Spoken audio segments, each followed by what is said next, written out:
Back in my bag, yo.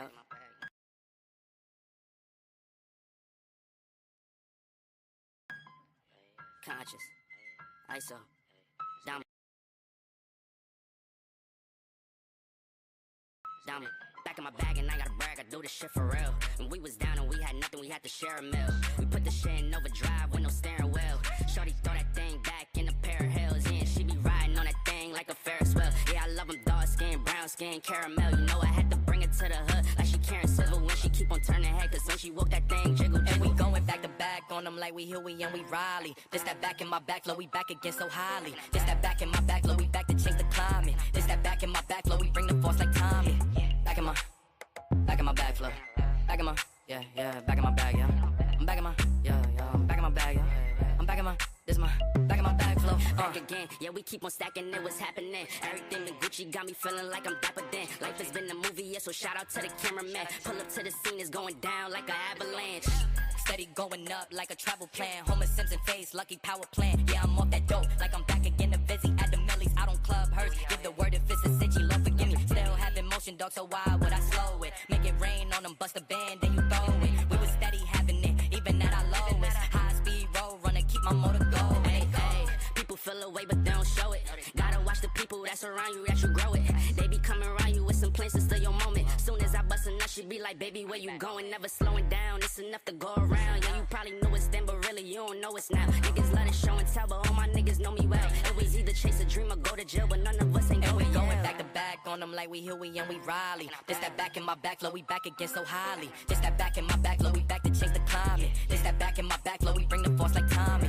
Back in my back flow. Back in my, back in my bag, yeah.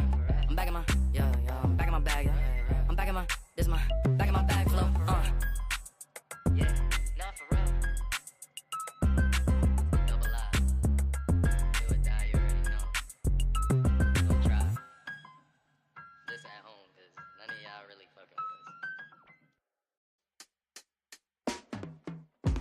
I spend my Mondays like Fridays. I spend my Fridays in a box with my heart and my whining. I put my ponies on pedestals to the keeping them grounded. What's that mountain to nothing? Let's make something from nada. Let's go to Gucci and Prada. Set the buildings on fire. Screaming death to designer while we listen to ponder. I'm on a grown man, baby face, kind of a tantrum. Bitch, I'm spreading like cancer did. And my father's skeleton. Damn, front ain't sad that he come while I'm crying to help with him. I ain't good at embellishing, I'm more better with medicine than a spoonful of sugar. Watching everything go down, that's a long way. Pray that I never see the ground. Fuck a long day. I swear there's a better me around. Just gotta grab it. This is magic. This is switch from lost and found. Make my baggage do a backflip, stick the land and hit the town. With my homie smoking spliffs until our lungs burst. We some songbirds who made our way out of the cage. We all some dumb nerds. Probably should get to acting our age, but where's the fun in that? We going fishing for dreams that kept intact. Skipping plans, playing hooky on school days. You make your place in the world. Don't let them try to tell you otherwise. This is it. Life's like a party out with Pennywise. That's a stroke of my ego out the tip of a fountain. Pen me in, swear to God I love a box break out of. Fuck, come around the mountain, I'ma run straight through it. This be some grave Buick music, like a budget be cooler than ballin' out when the economy fruitless and the ecosystem nervous like a school full of shooters. Keep it all on the loop, like a rapper producer. God watch it and he laughing like it's all a big joke. Maybe that's the way to tackle all this hardship on the road of life. Like if something isn't going right, well then that's the way it goes.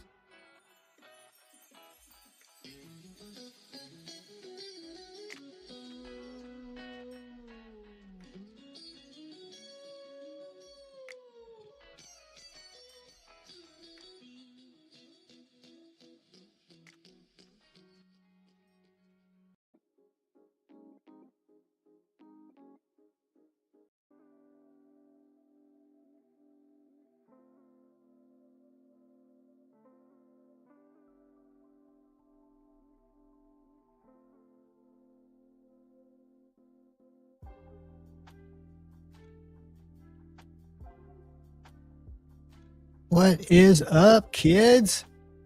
Happy Friday. Can you hear me? Can you see me? And I know there's going to be a little bit of a weird reverb because of this right here. I can make it go away. And then the reverb goes away. So it's weird. I can't figure that one out. But How's everybody doing? Happy New Year. Glad to see y'all here.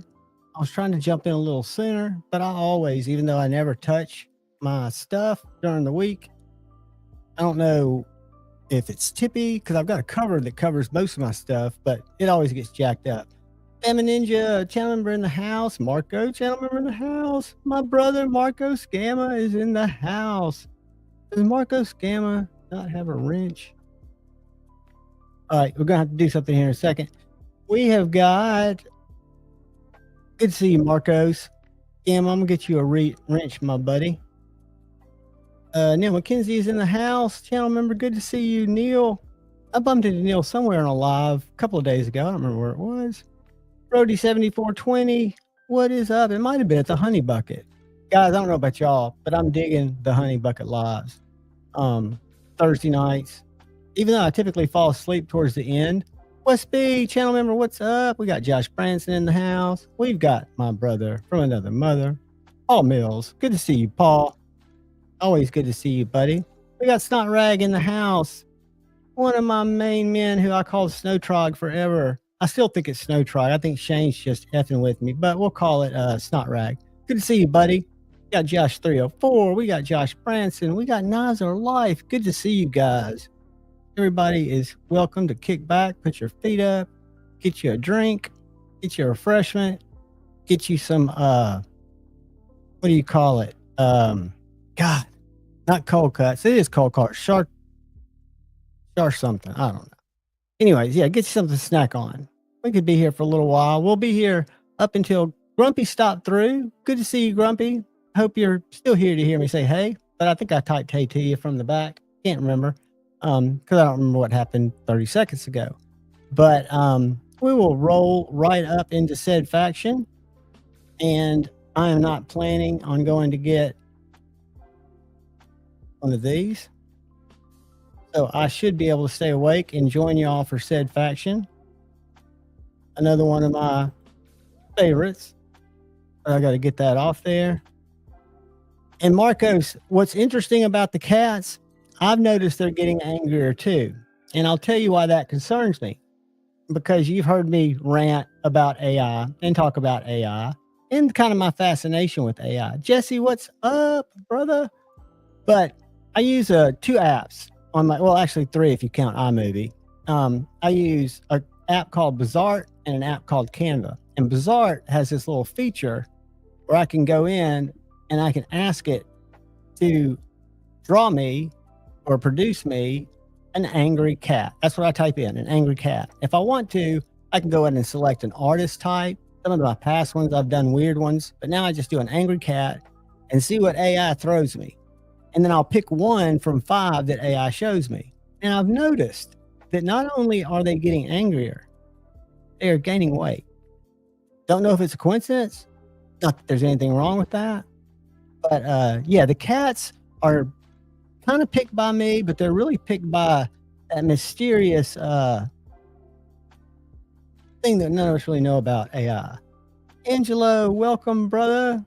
Good to see you here. Good to see all you guys here. Hopefully we'll have a nice, chilled out, laid back stream with some good information, a few guests. Or it could descend into total chaos. You never know. That's the beauty of dealing with someone not unstable, but just who tends to get sidetracked, right? Squirrel. What's up, AJ? Welcome, welcome. Good to see you, my man. I think I said hey to Gons. I know I clicked on him. I might have just gone right past him in the middle of ranting about something else. Be Shady 22 channel member. What is up, brother? No, good to see all you guys. I'm trying, and that is kind of a joke. It's not a joke. I'm actually trying, but it's kind of ironic because in 5 seconds, that could all be out the window. But I'm trying to not be as just random unless something sparks me. And you guys are providing me the content. Stephen Wallace, welcome. What's up? You need a wrench too. All right, guys, I'm going to jump behind the scenes for 2 seconds. Then I'll catch back up with the saying hays. I just don't like to see, knowing my brother Shane's in the house, who I love and respect, but I know he's bandhammer happy. I don't want him to pick on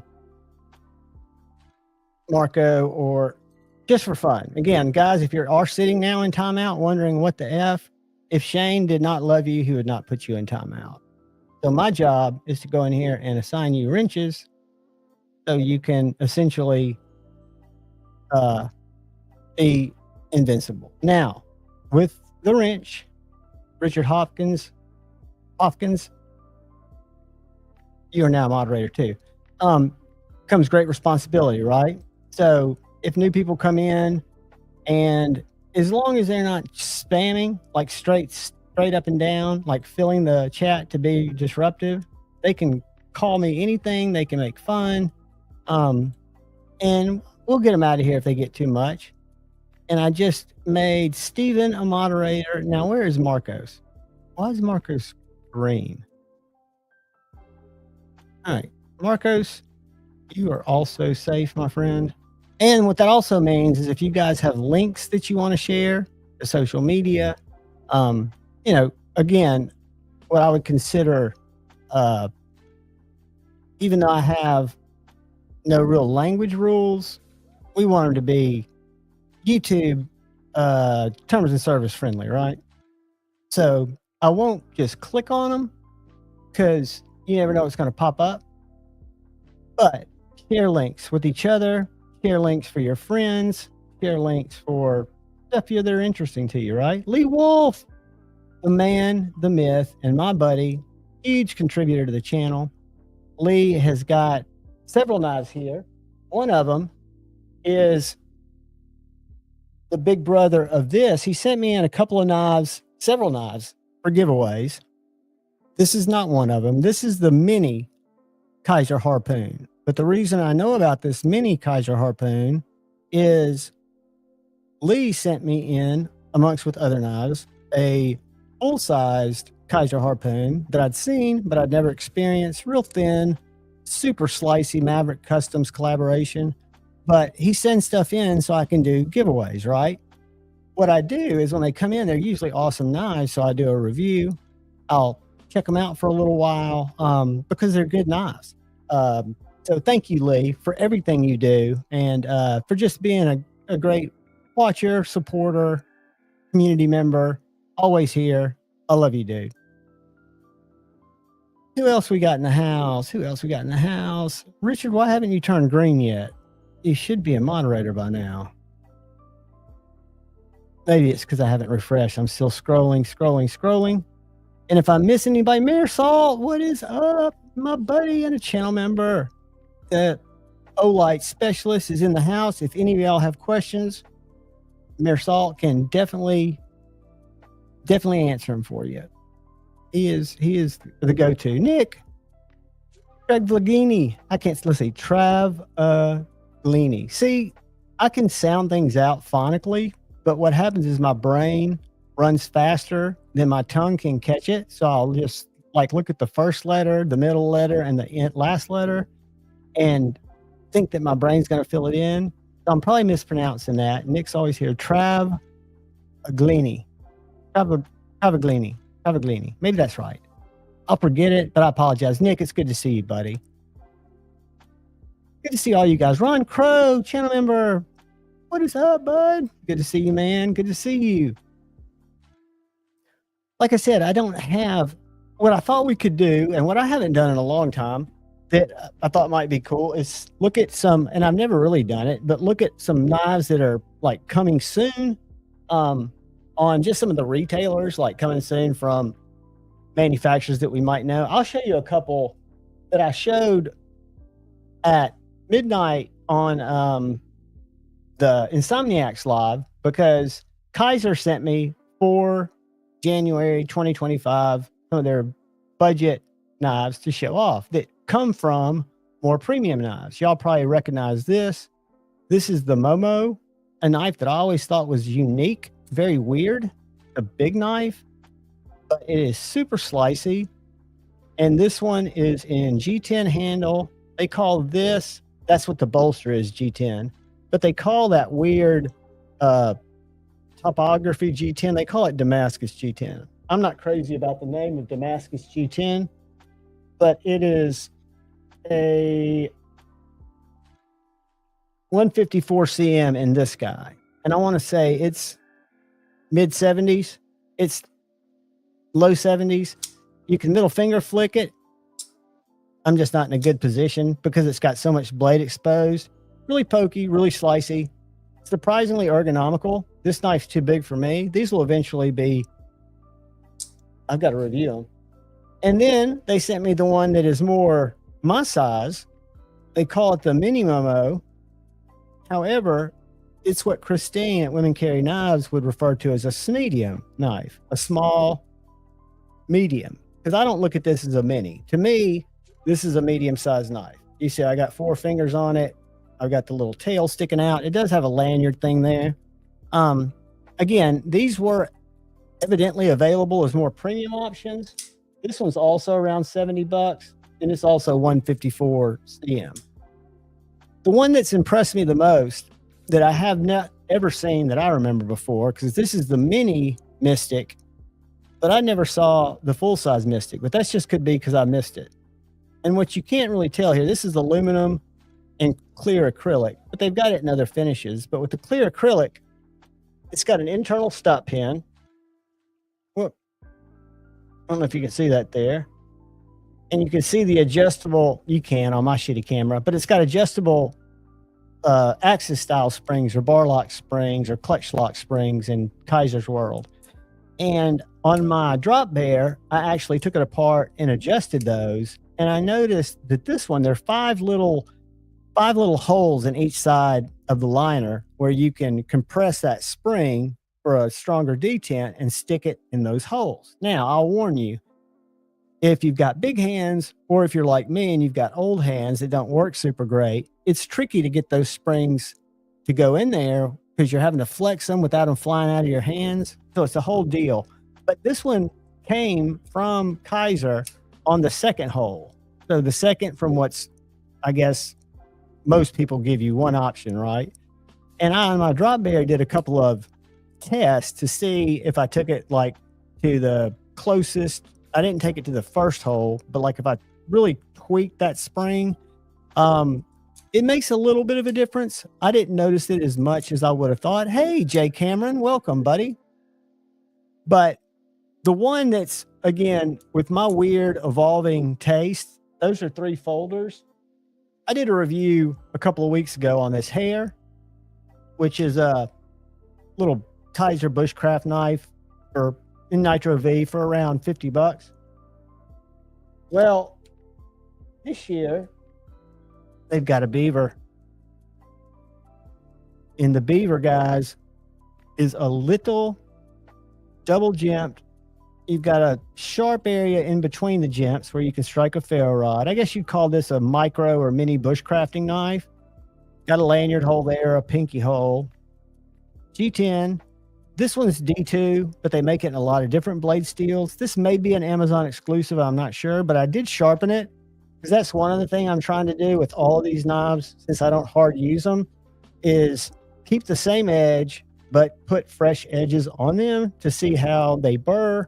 I know I don't know anything about steel, and I'll never give recommendations other than when I cut with it, I'll say it was sharp because you will have seen the unboxing, or you can go back and see the unboxing because I always cut with it out of the box. But I'll always show you how it cuts when I've not changed the angle, but just sharpened it. And this is before I got my Captain or Capitan tape that Kyle Coonley recommended a couple of weeks ago. So I did kind of, the edge could look better where it meets that black. But a neat little knife. Again, I want to say this is in that $48, $49 range. And it is the beaver, the Kizer beaver. But maybe all these companies have always made fixed blades. Because I think I showed you guys these little knives. And I've got to send one of these back to Justin at White Mountain Knives. But this is a new line out of Italy. I know. But I think they're very much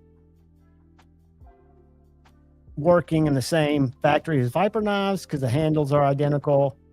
The sheaths are identical except different colors. But this is a little small 6-inch fixed blade. I think I might have shown these. This is the Ernie. I'm getting ready to review these. I'm trying to decide if I should review them one at a time. I'm probably going to review this and the alley. This one's the alley. And I'll probably review the alley and the Ernie at the same time because they're the same size knife. They just have different blade styles. M390, micarta, but they also make it in several different handle materials, G10, carbon fiber, you name it.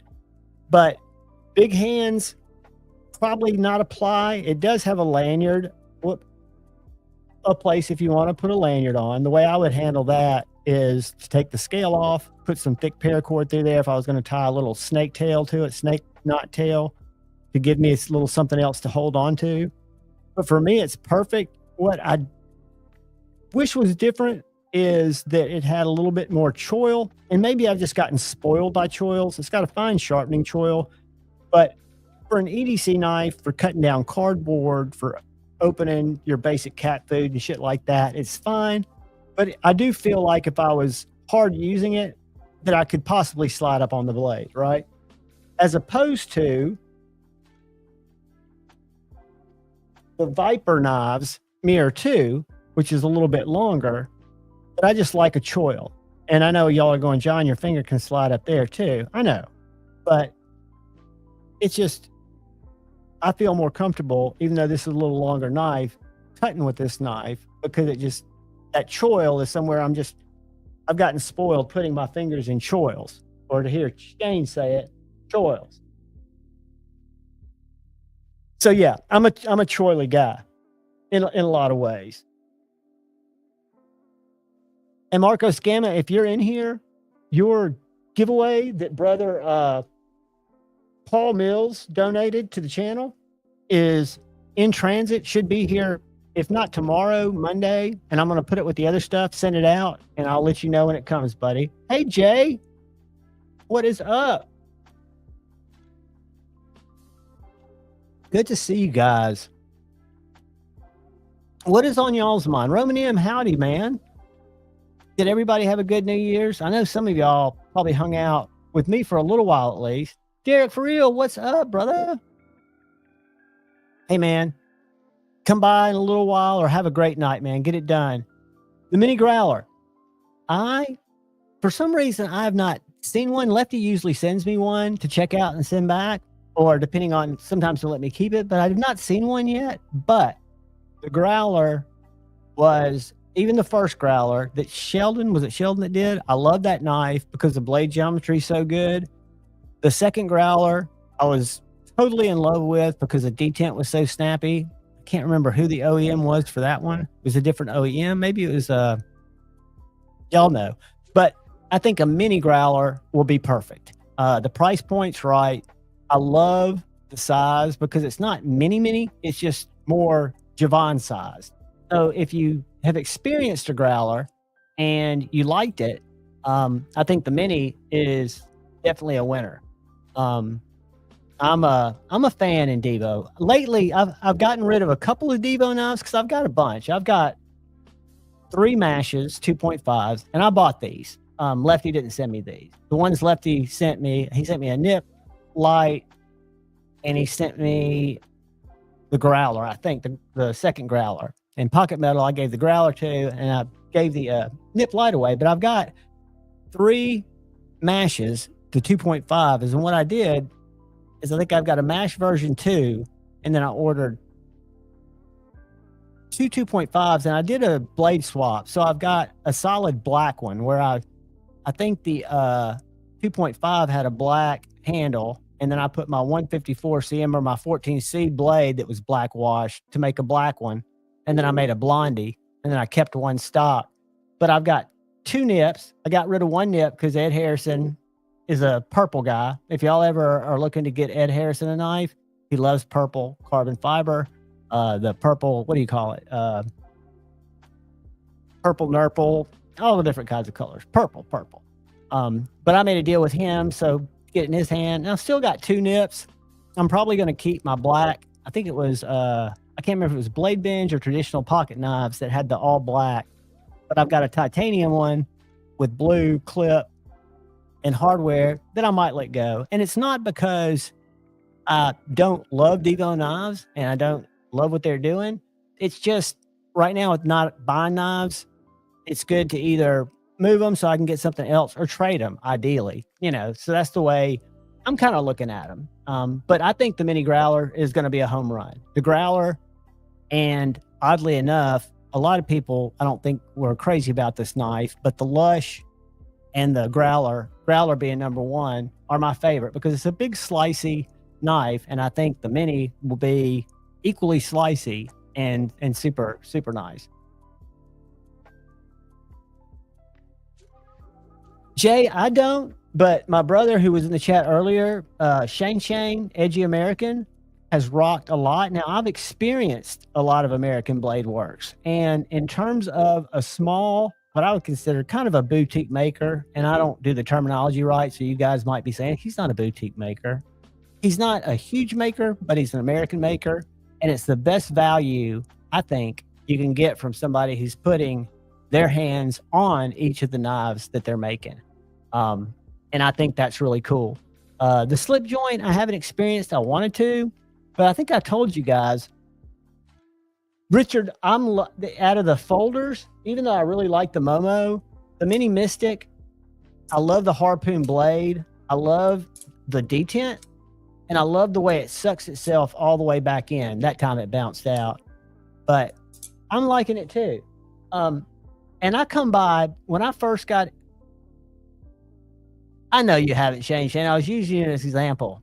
And guys, I don't know if y'all know, but in 2025, I think we're going to see a kindler, gentler Shane. I could be wrong, but I think he's going to be a kindler, gentler Shane. That means less people in timeout for at least, maybe he'll go from 10 minutes to 1 minute in timeout, right?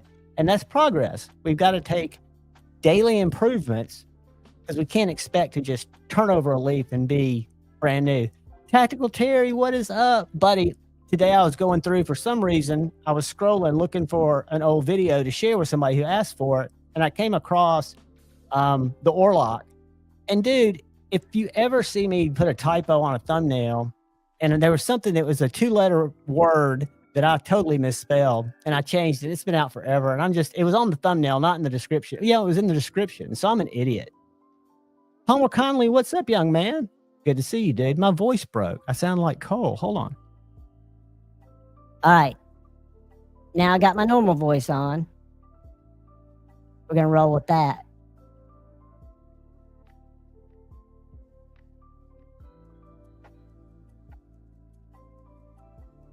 Hey, Derek, are you a winner of something you're trying to verify with Metal Complex?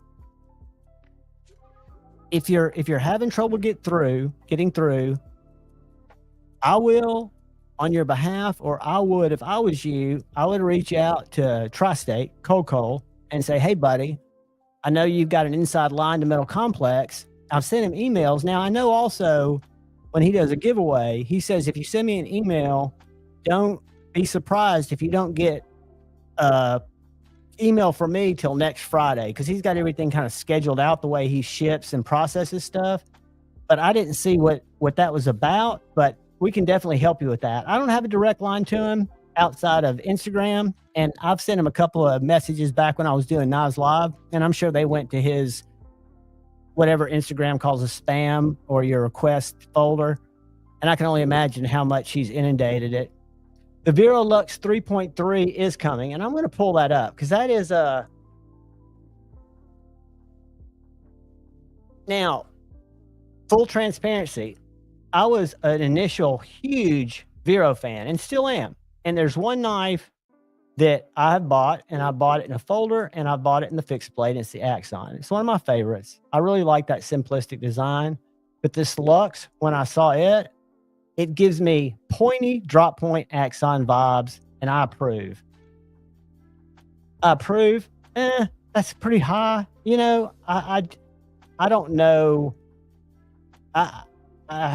You know, I'd like to see that at 325 tops, but who am I to know what things cost, right? It's just, I think it's expensive, so I won't be getting one because I'm not buying unless I trade for one with somebody who gets one and it's not crazy about it.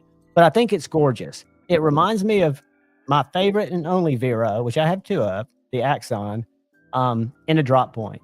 Big winner. Something else I wanted to show you guys, and they're probably sold out, and I meant to make a community post on it, but I didn't. I don't know how many of y'all are TRM fans, but they had some Bulldogs go live today, and I did a video. I did a video a couple of days ago on my Bulldog, kind of a long-term review, and it's actually in my pocket right now. And they do have some in stock. So again, I have no affiliate link with TRM. They're some of my favorite people. They're some of the most charitable people and have done more for causes that I've been involved with in the community in terms of their generosity and kindness than anybody. And that's just legit. But this knife, if you don't like TRM knives because they're too thin, this one is the thickest folder that they've made. It's still very slicey, MagnaCut, Riverlock, which is their version of the bar lock, but it is G10, and I think in this drop they've got contoured G10. And I'm going to share something with you because, again, for American knives, it's not. I think it's a good value. So it's $225. That is actually their Frenchie. Y'all see that? All right, let's look. Let me show you. So it is a very well-made knife. I'm a huge fan. It looks like they've got carbon fiber left, which is a little more. It takes it up to 265 because you can see what the scales add. They've got OD green, 3D contoured. So this is like mine is flat G10. Contour, this is the first time they've done contoured. So they've got the contoured green and carbon fiber left in stock. One thing I will tell you guys, and they've got a couple of lefties, which is odd. So, they don't do reversible clips. So they do lefty clips. So they got two lefty Picardas, one lefty autumn orange. They've got one contour G10 and one of these. Now, unlike other TRM knives, all these other knives, except for the shadow, you can change these scales out with 2 screws, and they sell replacement scales. I have begged them because I feel like I'm pretty decent at taking knives apart. They do not offer any scale swaps for the Shadow or the Bulldog. So wait a minute. Oh, that's Adam. Yeah. So usually you can go look at, when you're looking at TRM, like I guess I don't have. So a lot of these you can get a lot of different scales for your TRM, neutrons, nerds, or atoms, but on the bar lock or the river lock, they don't offer scales. And I've talked to them about it, and there's some reason, and I think it's not because they don't want people taking their knife apart and having a problem with it. It's something about them kind of being manufactured together. And I don't know what that means. I don't know if I don't know why it would present a problem, but they're not doing it to be jerks. Spyderco has decreased retail pricing on 57 items. Hey, that is awesome news. Enoch, what's up? Five Door, what's up? I'm missing you guys while I was ranting. Who else did I miss coming in here? Burt Relic, did I see you? Burt Relic, what's up, brother? Yo. Blade Shooter G, what's up, brother? Missing a lot of you guys. I'm sorry. Barbarian Bunny, welcome. Yeah, and to me, I guess because I've gotten desensitized to it, right? But for an American made, this is a smaller knife. This is neutron size, so this is definitely a medium knife. But there's no blade play in it. I've always heard good things about TRM's heat treats. They've usually used 20 CV. I've got a couple of Nerd and this one in MagnaCut. And guys, I open cat food and Amazon packages, so I can't give you. I think there are a lot of reviews out there that treated this one really highly. But for $239 with flat G10 scales, that's cheaper than a lot of Benchmates. And I would take a TRM. No offense, because I love my Adamas, my mini Adamas. I love some Benchmates.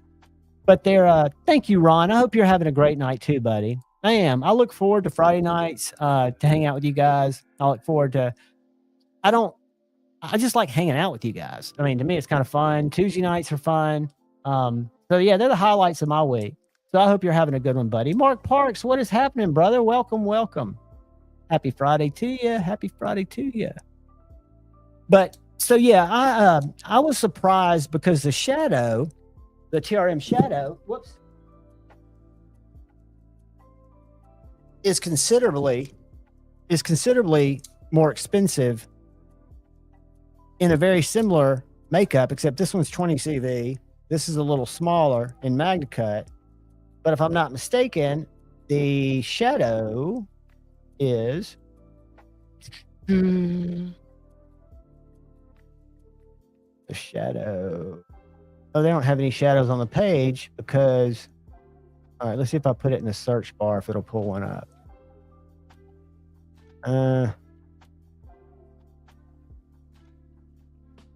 Did they discontinue the shadow? Y'all know? Let's go to some of these retailers and see if anybody's got one in. No, I'm not going to go through that. Takes me off the, takes me away from you guys too long. And I miss stuff like Jeffrey Dawson. What's up, Jeffrey? And again, not that many of y'all hear this, but those of you that do, Aries EDC Scotty, what's up? If anybody ever says like, howdy, Javon, and I don't like verbally tell you howdy, I'm looking at a different screen.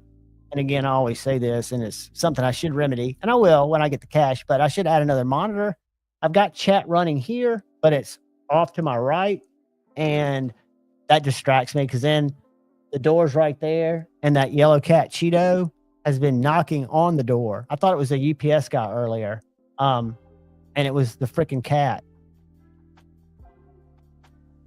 I saw that. I don't know if I saw that on Instagram, Aries, or I don't know if I saw it on YouTube, but I would love to get on that list. And I'm really quick at, the shadows are a little bit more, about almost not quite $100 more, but I love my shadow, love the Bulldog, and Aries, I would love to experience more of your knives. I've got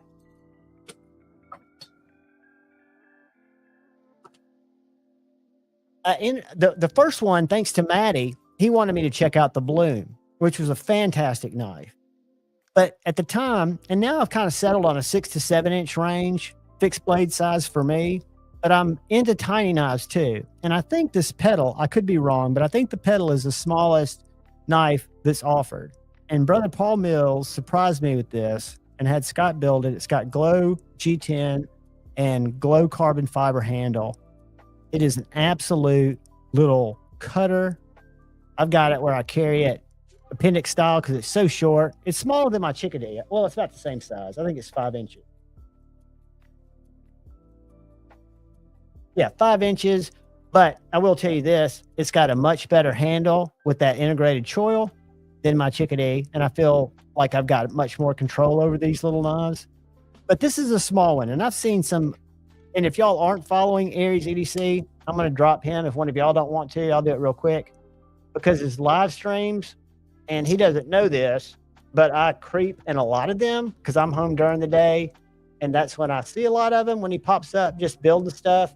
And talking about just philosophical stuff. I find it's point. I enjoy it, but I don't do a lot of chatting in there because I know he's creating a task, and I know chats. If you're doing something, it's kind of hard to respond to him. And I'm usually kind of multitasking too. But if you're not following, which I know every one of y'all are, go follow Aries EDC. Yep. Marco, thank you, brother. Paul Mike, what is up, buddy? How do you like it, Paul? I knew you were waiting for it. See, I don't have any. I've got all of my regular atoms, neutrons, have the titanium scales, but the first generation, just the contoured, horizontally milled. I love them. I haven't put a micar. As a matter of fact, I gave away a ton of micarta scales for the atom and the neutron. But the lizard and some of the new textures that they're working with, it just changes the feel of the knife. But I did a video the other day on why Spydercos are so slicey. This is slicier than most of my Spydercos. Neutron's a great size. Paul, if you're a bigger guy, you might like the Atom. I got the Atom after the Neutron, and in all truth, it's a little bit bigger. I like to carry it probably a third of the time that I carry the Neutron. Bergblades 2.0 Mini Slim. Great question, Jay. That's something I kind of want us to learn together, because I've got the OG Slim, right? I've always been a huge fan of this knife, but I want to look together at the Slim Mini and let's look at some differences, because I saw it yesterday. I think it was at River's Edge Cutlery. Let me see. Y'all bear with me. I'm on another screen. Shop new arrivals. Because I thought it was pricey compared to what I got this one for. So I'll pull carbon fiber, $265. No, it's a little bit less expensive. All right, so here is the Mini. I love the design. I don't know how much smaller this is going to be, because the Slim Mini, the one I have, the OG one, is a small knife. So this guy is a liner lock, and it's 5.75 inches. So mine is almost 7 inches. So it's a tiny knife. I can tell you that. It is. Okay, if y'all can see this knife, let me show it to you next to a bug out or something that you'll recognize. Because I just was shocked looking at it, looking at the tape measure with when I found out how big this was. So this is the regular big one next to a bug out. Okay, so that's the full size Slim Mini, which are still available on Berg's site, by the way. So it's about an inch shorter than a bug out. So the Bergblade Slim Mini or Slim 2.0, and if you like a small knife, they're wonderful knives, but it's 5.75 overall. And again, by comparison, this knife that's smaller than the bug out is 6.75. So it's an inch bigger. Check out the Kansept Sibin. I would love to, and I will write that down, because Kansept is, and I'm not saying this because they've been super generous with letting me check out knives that I normally wouldn't check out, and being just really good by letting me check out knives. And I've been so impressed. I traded with Brother Dark Gravity for Kansept, what was it called? Bulldozer. And my buddy had a Shakira. I like Kansepts. All right, buddy. Have a great night, Scott, and have a great weekend. You go live Friday mornings, right? It was this morning, or do you go live any over the weekend?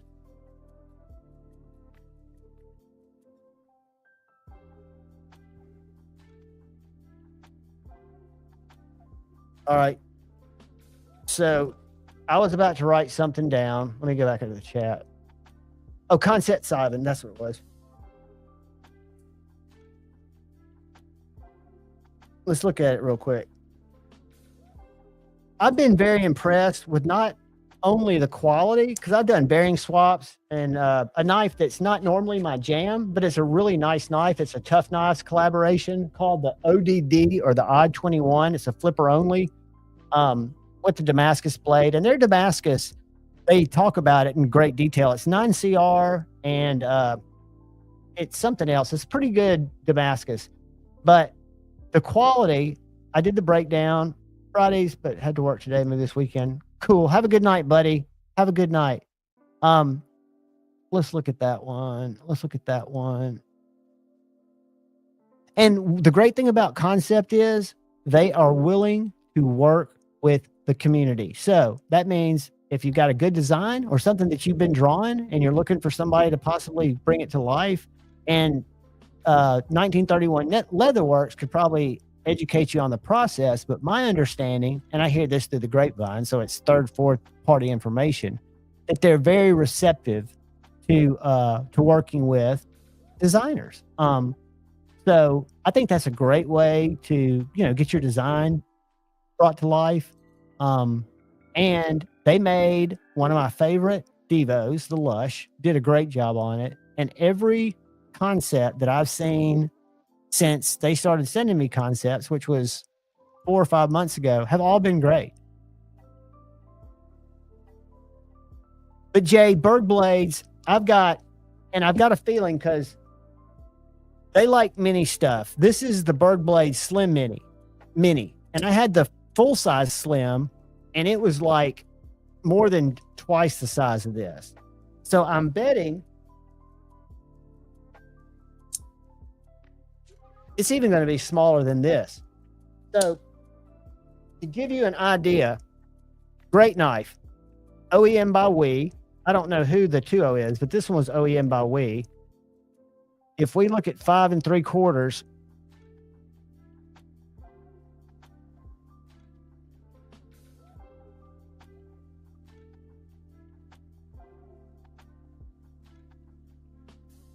that's how big that knife's going to be. It's going to come to where my back finger is. So you're going to lose that much in overall size. So it's going to be a little 3-finger, 5th pocket knife, maybe pocket chode, I'm thinking. Just because this knife, even though it's comfortable, it's, if you have a bigger hand, and I've got a medium-sized hand, medium to large, 3.5 inches, whatever that means, across my palm. But I can get barely 4 on here. But quality wise and Bergblades doing cool stuff, awesome. I've done that, and I did it recently. I don't have it over here, but great artist, great lyric. There it is. That's what I wanted to pull up. Yeah, I lost my train of thought, but it'll come back in just a second.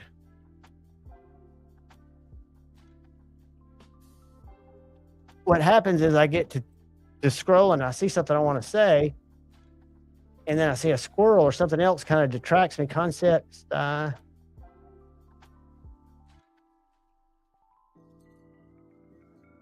Holy shit. All right. Oh. I like the style of it. Pull it up here real quick. Not gonna stay. It was stupid, I'm sure. Yeah, Ron, Sweeney's, I was surprised, and I traded my full-size Sweeney because I wasn't carrying it too much. I wish I didn't in hindsight, because I like the little one, but it's smaller than I thought it was going to be. I was expecting it to be, medium size. I had a full-size Sweeney in, I think it was micarta. I traded it because I knew the mini was coming out, but the mini's smaller than I expected it to be. So I traded the full-size Sweeney so I could get the small one. I do flipper deletes. The flipper on the Sweeney, the front flipper, doesn't bother me. For example, that is a front flipper, but it's butter. I'm not a big front flipper fan, so I never use the front flipper part of it, even though for a front flipper, it's low profile and it does work well. My primary opening method is the middle finger flip. But yeah, I know what I was going to say earlier when I was went brain dead is I purchased a Tough Knives Titanic one, which looks kind of similar to the Vosteed Psyop, and it's also a not Tough Knives. Is it Tough Knives collaboration? It's a collaboration. But I'm not good at reading dimensions and really understanding what dimensions they are, what they translate to. And I went to Blade Binge and saw that little Titanic, which I thought was a really cool knife. It's the button actuated liner lock, which I didn't have one in my collection yet. And I reviewed the Psyop, but guys, the guy on Blade Binge was even saying, I love the knife, it's just tiny. And I didn't pay any attention to that. I just ordered it, and it is tiny. I mean, it works great, but it's kind of like my mini Arius. I think that knife's tiny. I think they could have done a medium size. It would have been perfect. The fixed blade from Smith & Sons, Axiom and MagnaCut. Let's learn about that. And I'm going to save this side bend because we're going to look at that in a second. Let's go to Bear and Sons and Sons.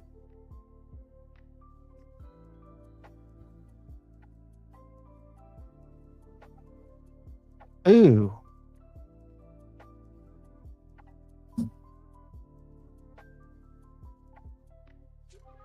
Oh, let me find it. I'm on their site. And I'm weird about this, and a lot of people, it kind of goes against what I say, the way I changed my knife buying habits, where I would quit getting, where'd it go? Hold on one second. I just had it and then it went away. All right.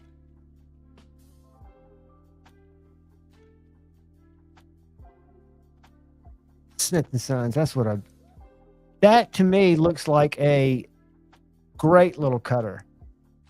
Looks like a great size. Let me get past Goob here.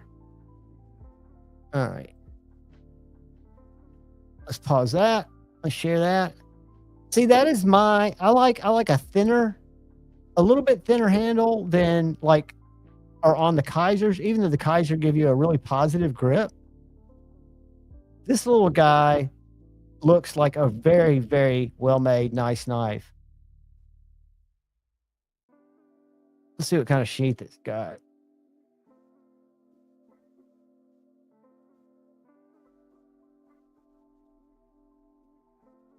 All right, so we're going to go.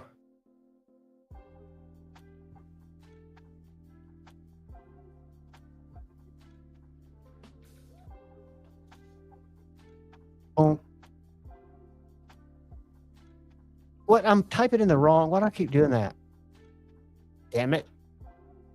Smith & Sons. I'm typing in the wrong.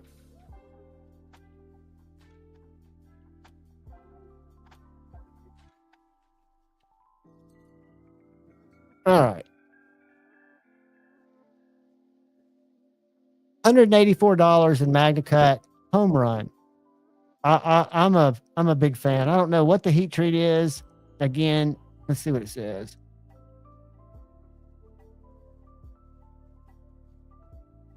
USA, MagnaCut, Kydex or leather, 3-inch blade, 6 3/4. That's my perfect size is between 6 and 7 inches.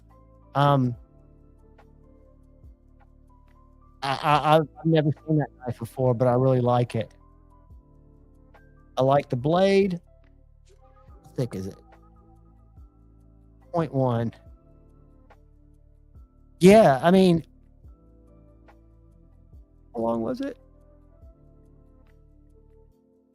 6 3/4. I think that's awesome. I love it. I've never tried one, unfortunately. So I can't. Hey, War Room EDC, welcome. I can't give you like that type of insight, but looking at it, it looks, when you're talking about, and Shane will clarify. I mean, it's got to be heat treated right.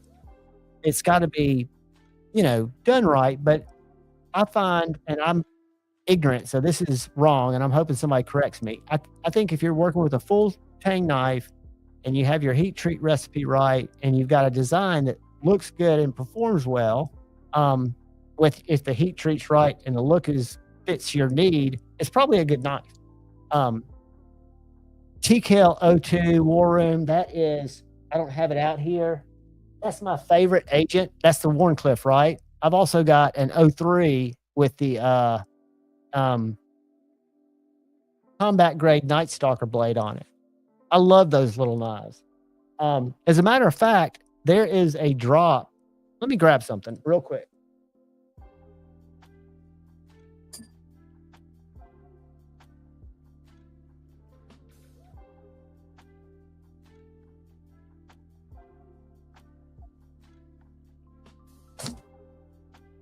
I consider Tim and Suzanne Kell buddies. I mean, they've always been really nice to me. I reached out to them early on, and So I'm a little biased. They're in Georgia, one state over from me. They do things different. They work with a lot of local partners. But on the 15th, they're going to have ready to go. This is their production schedule, basically. Combatants, which the combatant version 2, Bob DeMarco's got a cool video on it. I've got a combatant version 1. A Night Stalker combat grade is a really cool knife. If you like ring knives, I do. Night Hawks, which are wicked Tontos, Night Stalkers, and then Piranhas. Where's my...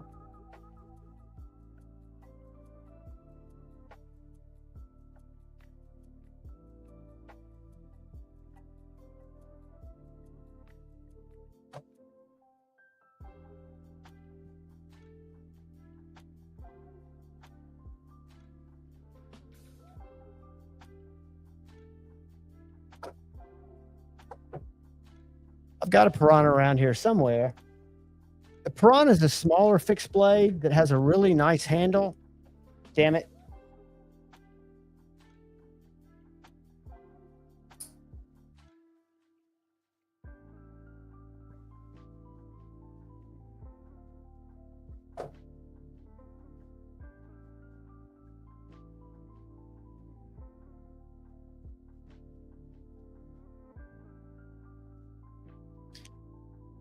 So these are also going to be available. I have since graduated to bigger knives, but I still love tiny knives. And this knife is a small little tactical slicer. It is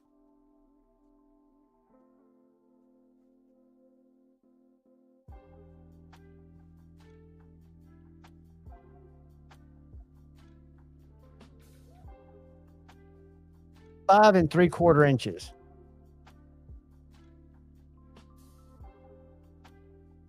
And they're slick little knives.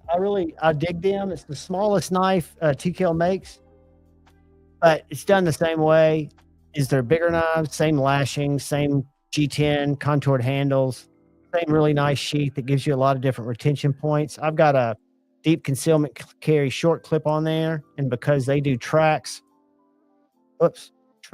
and holes, you can mount anything on there for carrying. Matt Yako, what's up, brother? And then in March, they're doing a DP1. I'm not sure what that knife is. Let me see. Yeah. Let's go to, I hate pop-ups. I've got to talk to them about that. Not that they care. Everybody does pop-ups. And I come from, as you guys know or don't know, used to talk about it in nauseam, but I'm a digital marketer by trade. That's what I do. And one of the things about digital marketing is make customers, if you get them to your site, not want to leave and flee right away. But one thing that does that is pop-up messages. So if you go to a website and you're trying to look for something and then you're greeted with the worst is sign up for our email. And so you comply and you sign up for their email. Well, then when I go back to the website, it should be set up where I never see that message again because they've got my email address. They know my IP address. However, every single knife site that does that does not take that into consideration. So I've already signed up for email, and I'll show you here in a second when we go to River's Edge Cutlery, when we come here to TKL. I don't see a DP1 unless it's that screwdriver. Nope. All right, so that's a new one, something different that I'm not aware of. And then in April, one of my favorite knives, and I gave this away. Somebody won this on a members live. That is a great EDC knife. It's not as tactical. It is 7.25 inches. So it's a great size. So Raiders in March, Strikers, which are a little bit more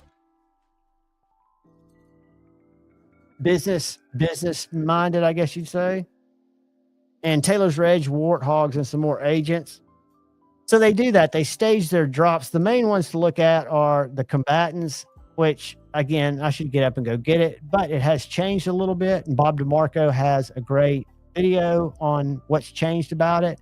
But it's the same size as the Raider at about 6 3/4 inches. It's got that swedge, great little knife. And then the Night Stalker CG, I should bring that out.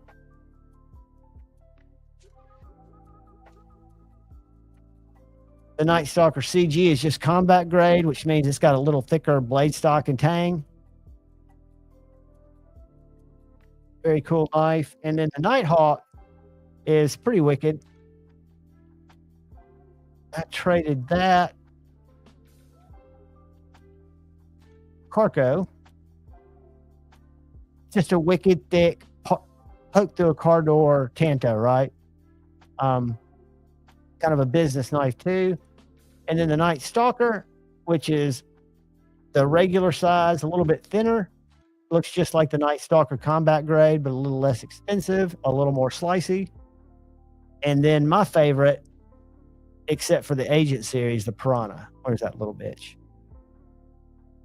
This little guy. That little guy is a winner. I've sharpened it. I'll show you something.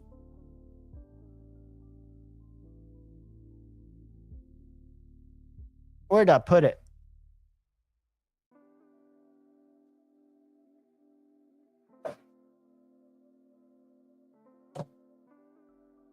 I will lose stuff right under my nose. Here it is. So this is a thick bladed knife, right?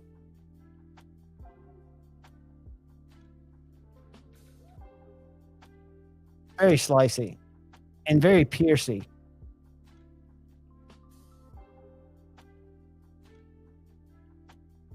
So that's going to be cool. Those are going to be coming out. Now I wanted to look at this Simon for you guys from Kansept that somebody mentioned earlier, who I know, but I just don't remember who that person was because I'm brain dead.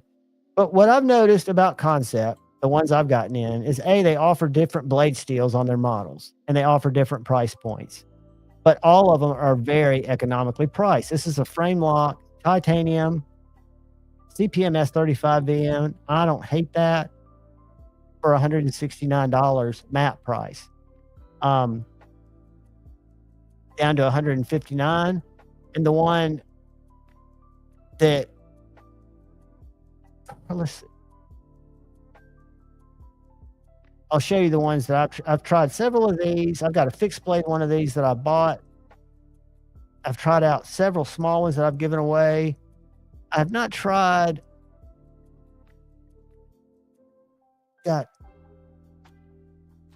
I've tried a Fenrir, and I was late to the game because everybody loved the Fenrir. And it's a very good knife.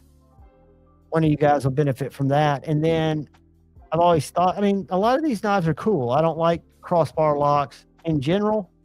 I was trying to find the Bulldog, the ones that I traded for.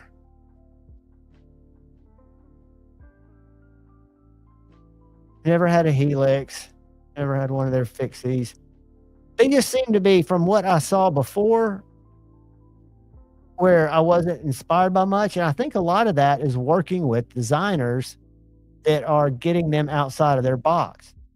And again, these prices, most of them are under $200 for what I consider to be still good steel. Very good, very maintainable, decent, well-balanced steels. However, they've got way too many freaking designs. Because I don't know the name of the one I'm looking for. The Odd 21 is one I want to show you. I've got one of these. Except I've got it in carbon fiber, a slip joint. I'll show you that in a second. That is a good knife. I almost got one of these. This is the same knife with a different blade. I kind of like that blade better. But they do have kind of light walk and talks. If you're a walk and talk snappy guy, or or gal. This is the bulldozer. So I've got one with Damascus. I've got this one right here. And I traded, that's 20 CV. It's a front flipper, but I can middle flick it all day long because you've got so much area and you've got a black wash blade. And then the odd 21, let me just search for it. This is a Tough Knives deal. And again, it's under 200 bucks. Frame lock. A lot of different variations. That's what mine's like. And when you go down here and you look at their, are y'all looking at what I'm looking at? Yes, good. All right. So when you go down here, the Damascus steel we use is a premium composite of 9CR and 440C stainless steels, distinguishing it from lower quality options. I know nothing about steels, guys. It just seems like at least they're mentioning what they're using. This is genuine layered stainless Damascus, not simply etched or patterned imitations. Unlike traditional high carbon Damascus, which is prone to rust, this is a stainless Damascus, combines exceptional durability with corrosion resistance. Now, in full disclosure, I have not dragged a sharpening stone over that knife yet because it's very, very,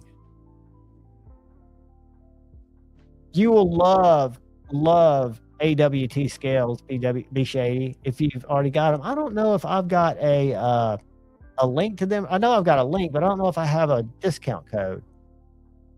If I don't, it's not worth your time. But they're great scales. It changed my Adamas from night to day. That's a bitch made mini Adamas. And these are old scales. These are when AWT first got into the scale game. These are just smooth, sniper gray, aluminum scales. Got rid of my speed holes. They have a different shape. Really fit my hand well. And it feels good. Mersalt, true. If it's written on the internet, it's at least 0.1% chance of it being truthful. Yeah, I don't trust it either. But either they're ballsy and they're lying, or they could have just left it blank, like most of them do.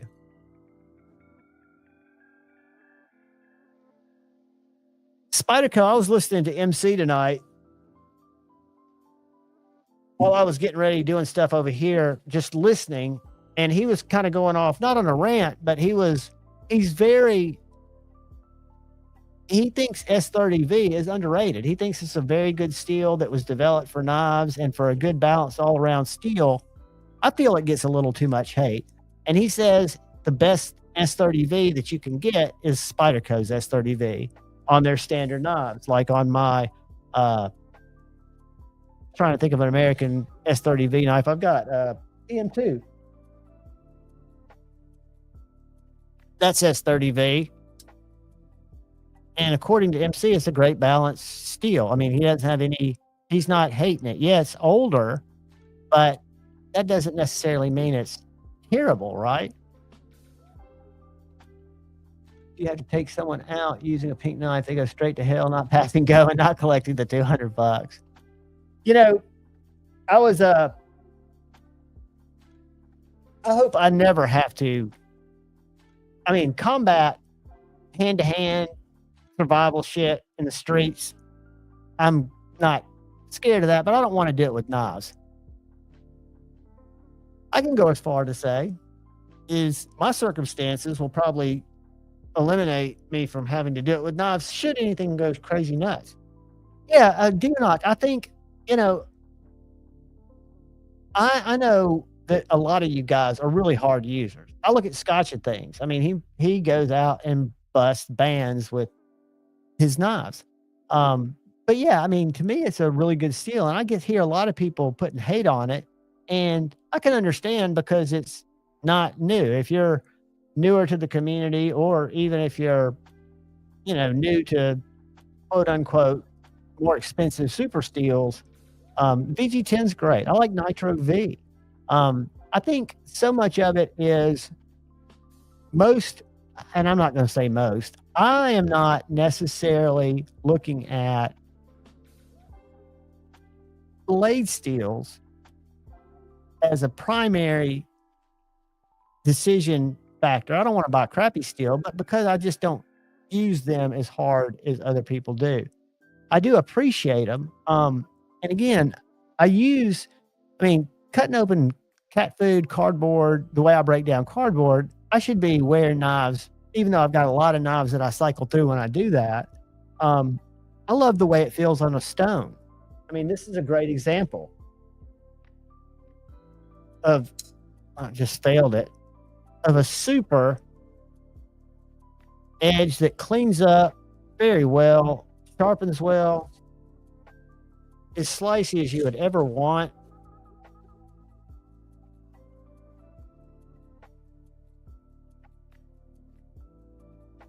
And it's S30V, and it's economical.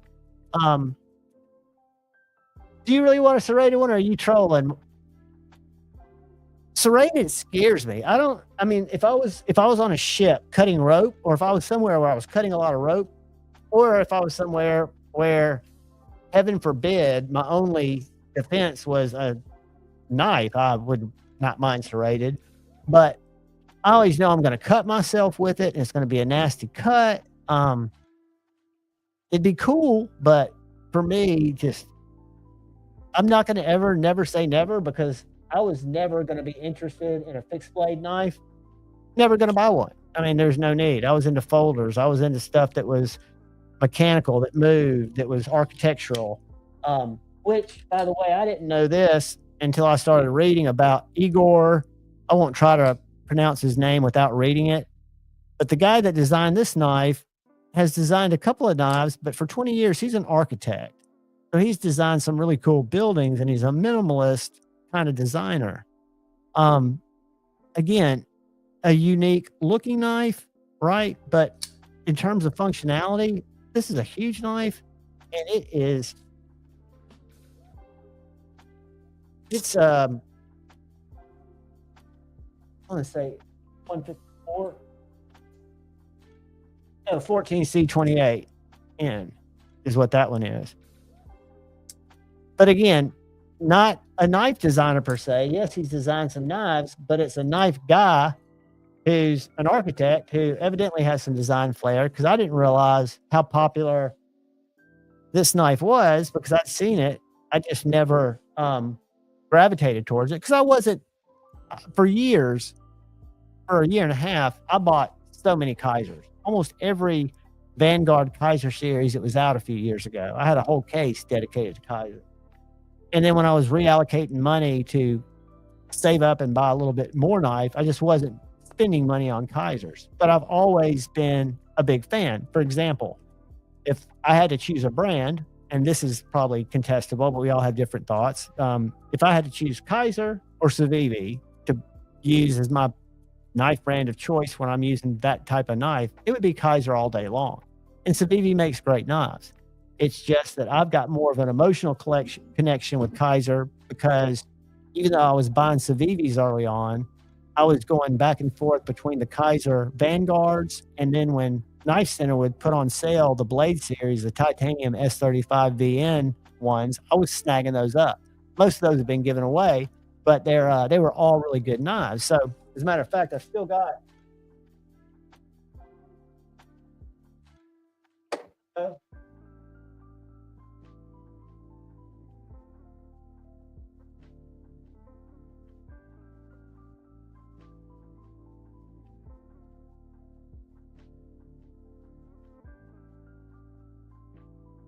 so this is an example of a Blade series Kizer that I bought. This is not a good example because it is a slip joint, but it's S35VN titanium. These went for probably close to $200. I picked this up on sale for $99. And it's just a really nice higher end knife. Right now you can't flick it because it's a slip joint, but it's very easy to deploy. So with Kizer, I was able to get both budget knives that performed really well for what I was using, which at the time it was mainly action. I was kind of a freak about drop shut because we all go through different things, but they all cut cat food open fine too, right? And they all open dog food, and they did what my limited needs for a blade are. which are just to cut basic shit, right? Richard, everything that except for my door hanger that I keep my fixed blades in, that I keep knives in, is from Harbor Freight. I've got several Apache 3800 cases, but that has by far been the most utilitarian because I keep pins in one of the top drawers. I keep flashlights in one of the other top drawers, and I've got some maintenance stuff, and then slip joints and fixed blades. Lee, have a good night, buddy. Hopefully I'll see you. Are you going to be around at 11, bud? Try to jump in if you're around for live. If not, have a great day, dude. I love you, buddy, and I appreciate all you do.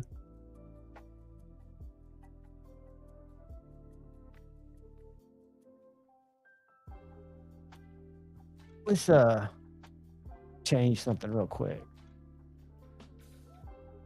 Let's get our vibe a little different.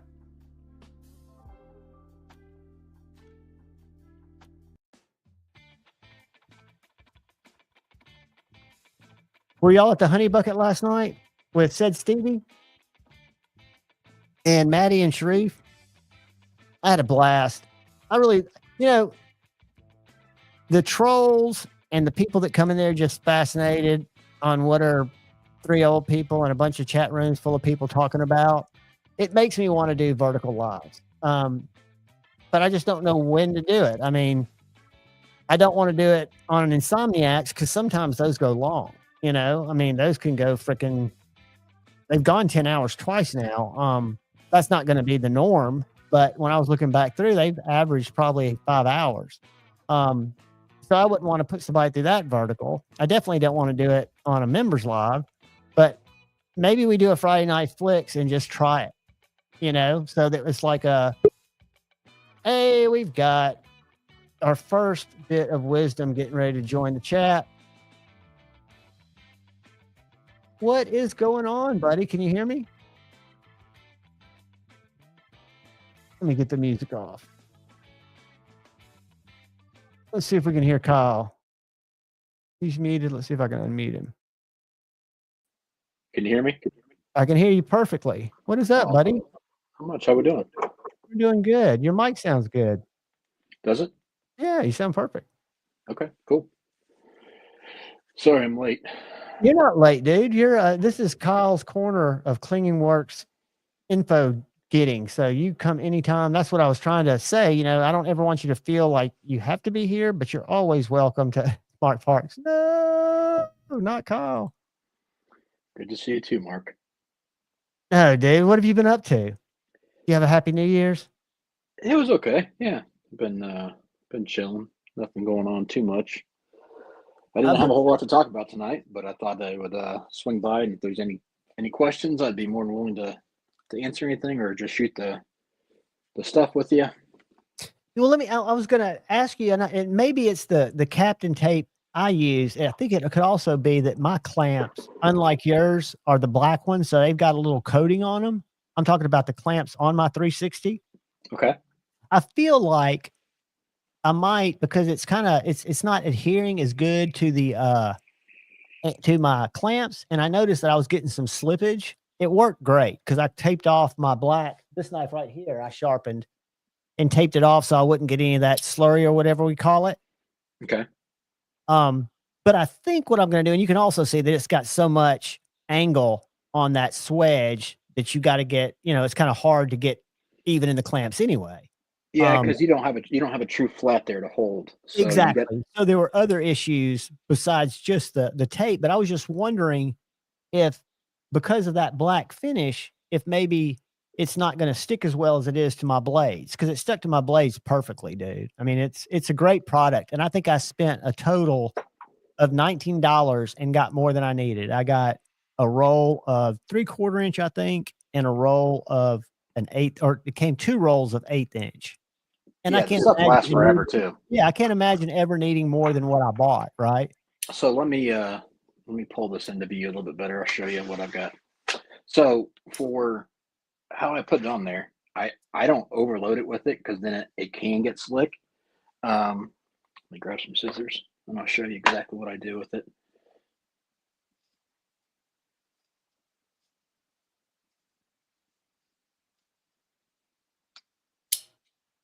All right. So I'll unravel a little bit, and I actually stick it inside the clamp Right. like that, so that way there's no seam on the inside to get caught. Right. So, and you're also getting it flush, and Wrap it on top like that, pull it over to the end.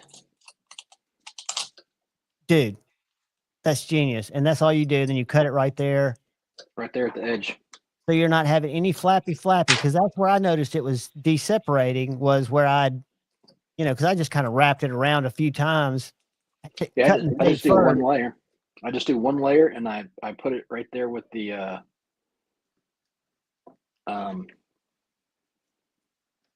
with the flat on the inside, so that way it doesn't. Jeffrey, that's true, buddy. That's funny. You hear what Jeff said? Kyle grabs scissors and a knife stream, immediately loses half his clients. Hey, I can sharpen scissors too, so there's that, buddy. That's true. And in all truth, had I used scissors on the cat collar that got me my worst stitches ever, my worst knife cut, I would not have that horrible PTSD. Nor would my daughter, because she was in the back seat while I was puking out the side of the window. El Cap Addict! What's up, brother? Let me check my pirate ship while Kyle gets ready and see.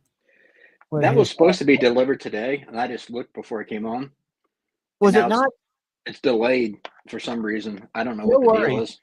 No, I wasn't even looking for that one. I was looking for to see if El Cap, because I made, for the first time ever, it might have been the second time, but I shipped 2 knives to the same winner instead of shipping it. And luckily, Lemmy got in touch with me and said, "Hey, man, I think you made a mistake," and sent me a knife that I didn't win. And I was like, "Dude, I appreciate you telling me that. Can you send it back to me?" Because I didn't even know who won it. And it was one I didn't write down. So I had to go back and watch the live stream. I want it. All right. See if it'll let me in. All right. So well, your package left my post office on the 31st, and it took till today to get to Louisville. Oh, dude, it's the worst time of the year to ship, and I'm not in any rush. You know that. So no, but I would like you to have it for tonight. Oh yeah, to show it. Well, I'll get it. It'll probably come tomorrow. So it looks like El Cap got his. Hopefully, it looks like all of mine have been delivered. Knock on wood. I will say this, and it's not pirate ship. I think it's just blind luck. I haven't had anything go missing. El, do you have it? What's it? Why is it? It's because I just looked at my pirate ship. I don't have anything. Has it not been delivered? Was it not delivered today? I'm not going to dox you with your real name, because that's how I ship it. But everything I've shipped has only had the exception. No, I'll tell you what. I take that back. I bet this is you. Do you live?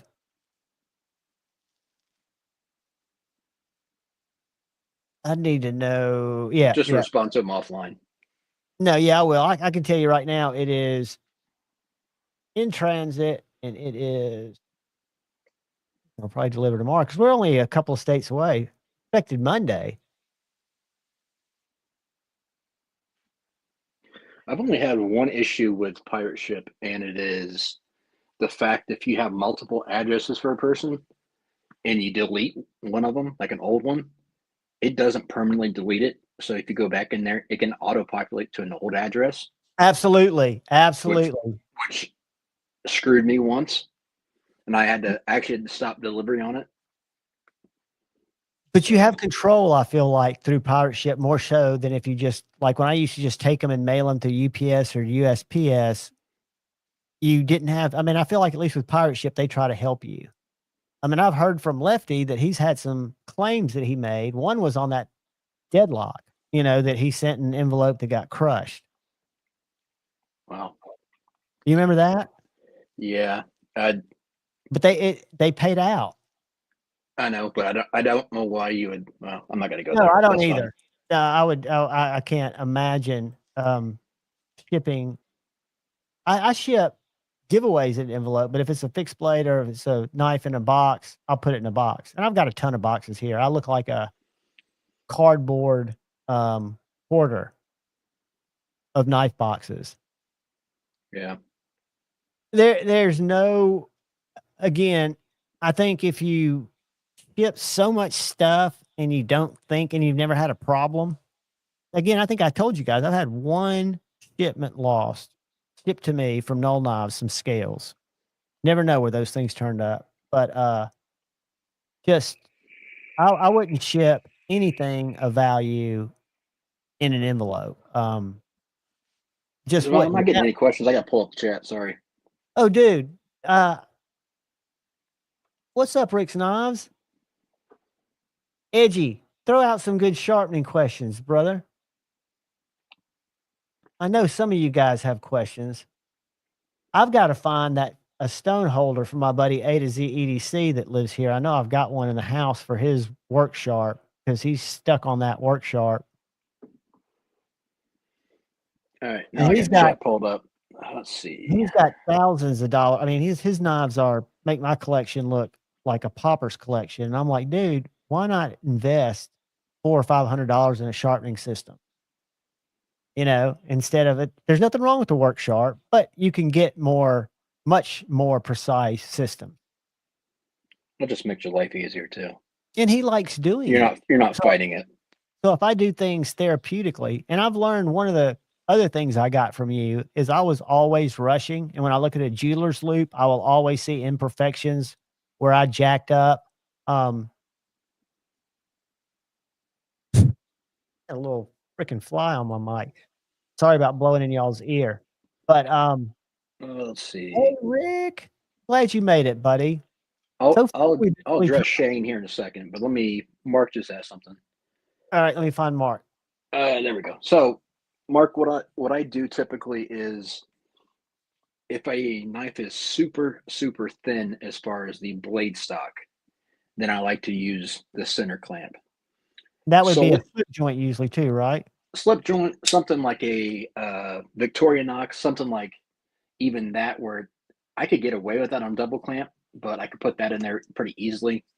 Something that it's going to be a little bit harder, or I'm going to have to crank down really hard on the larger clamps, and or if it's a short blade. So like if I've got a Swiss Army knife or something like that, this is perfect for that because it fits into a thin blade stock and it's just a short. I can line it up in the center and it holds onto that. So and hit your stone without hitting your clamp, or hit your knife without hitting your clamp. Well, yeah, it's partially that, but it's also just the angle of lining it up, trying to get it centered. And also sometimes I'll even offset it slightly so I can get the tip closer to the center. But this is not necessary unless you're doing a ton of small knives like that. I bought it prior to them creating the L brackets. The L brackets are phenomenal, but again, you have a lot more width there, so I have to crank down on them to get the same pressure I can get with this for a lot less. Those are the ones that puts one on each side of that single thing, and you take that single thing off, right? That's like what I use. So I can do that for you real quick. Oh, you don't have to. I know mine. I have the little screw holes. I know yours just twist, but it doesn't take any time at all.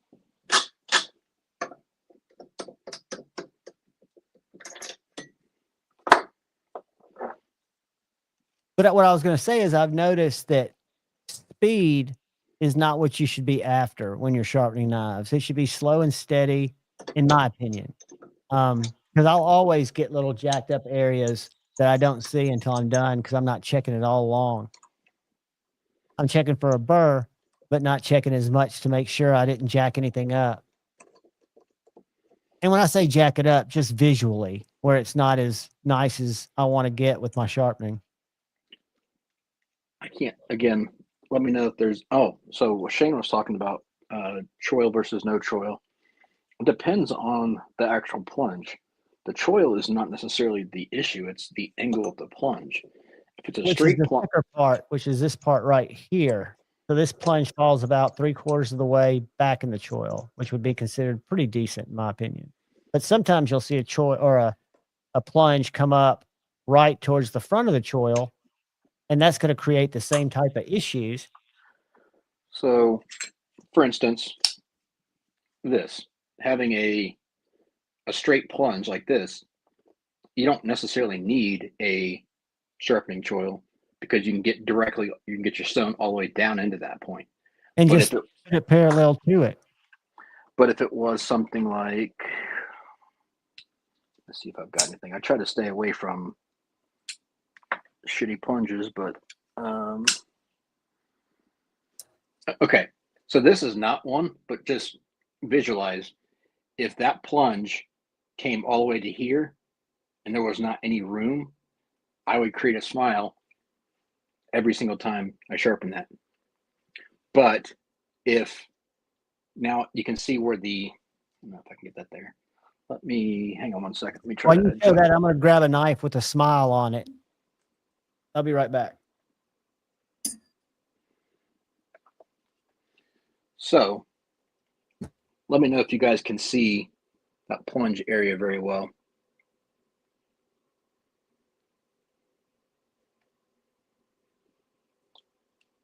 There is a line that goes from this point here down to the edge, and then just slightly forward of that, it comes all the way out.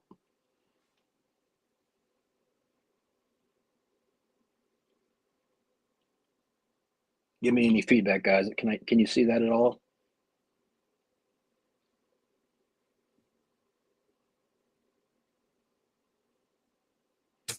Well, anyways, that distance between where the plunge starts and ends makes a huge difference as far as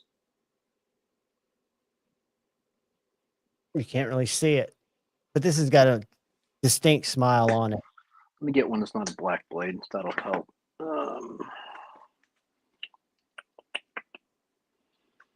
Which it really still cuts just as good. It just looks a little wonky.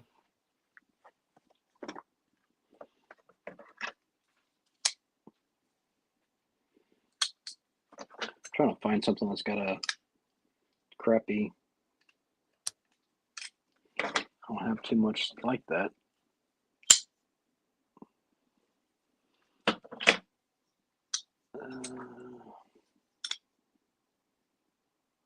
Okay, so for instance, here's one. If you can see where that starts, the plunge starts right here, right behind the logo. Mm-hmm. And it ends up almost to the edge. Yeah, you have maybe 1 or 2 sharpenings there before you get into it. Yeah, it looked like there's a lot there, but when you actually look at the angle from here to where it ends, you don't have a lot of room. Because it's the thickness difference that's really going to dictate that, right? So even if that thickness is in the middle of your choil and you sharpen back that far, that's where you're going to run into problems, right? Yeah, so I'm an absolute horrible artist, but let me draw something here. I can always get Scott to come on and draw for you since he did such a good job drawing your portrait.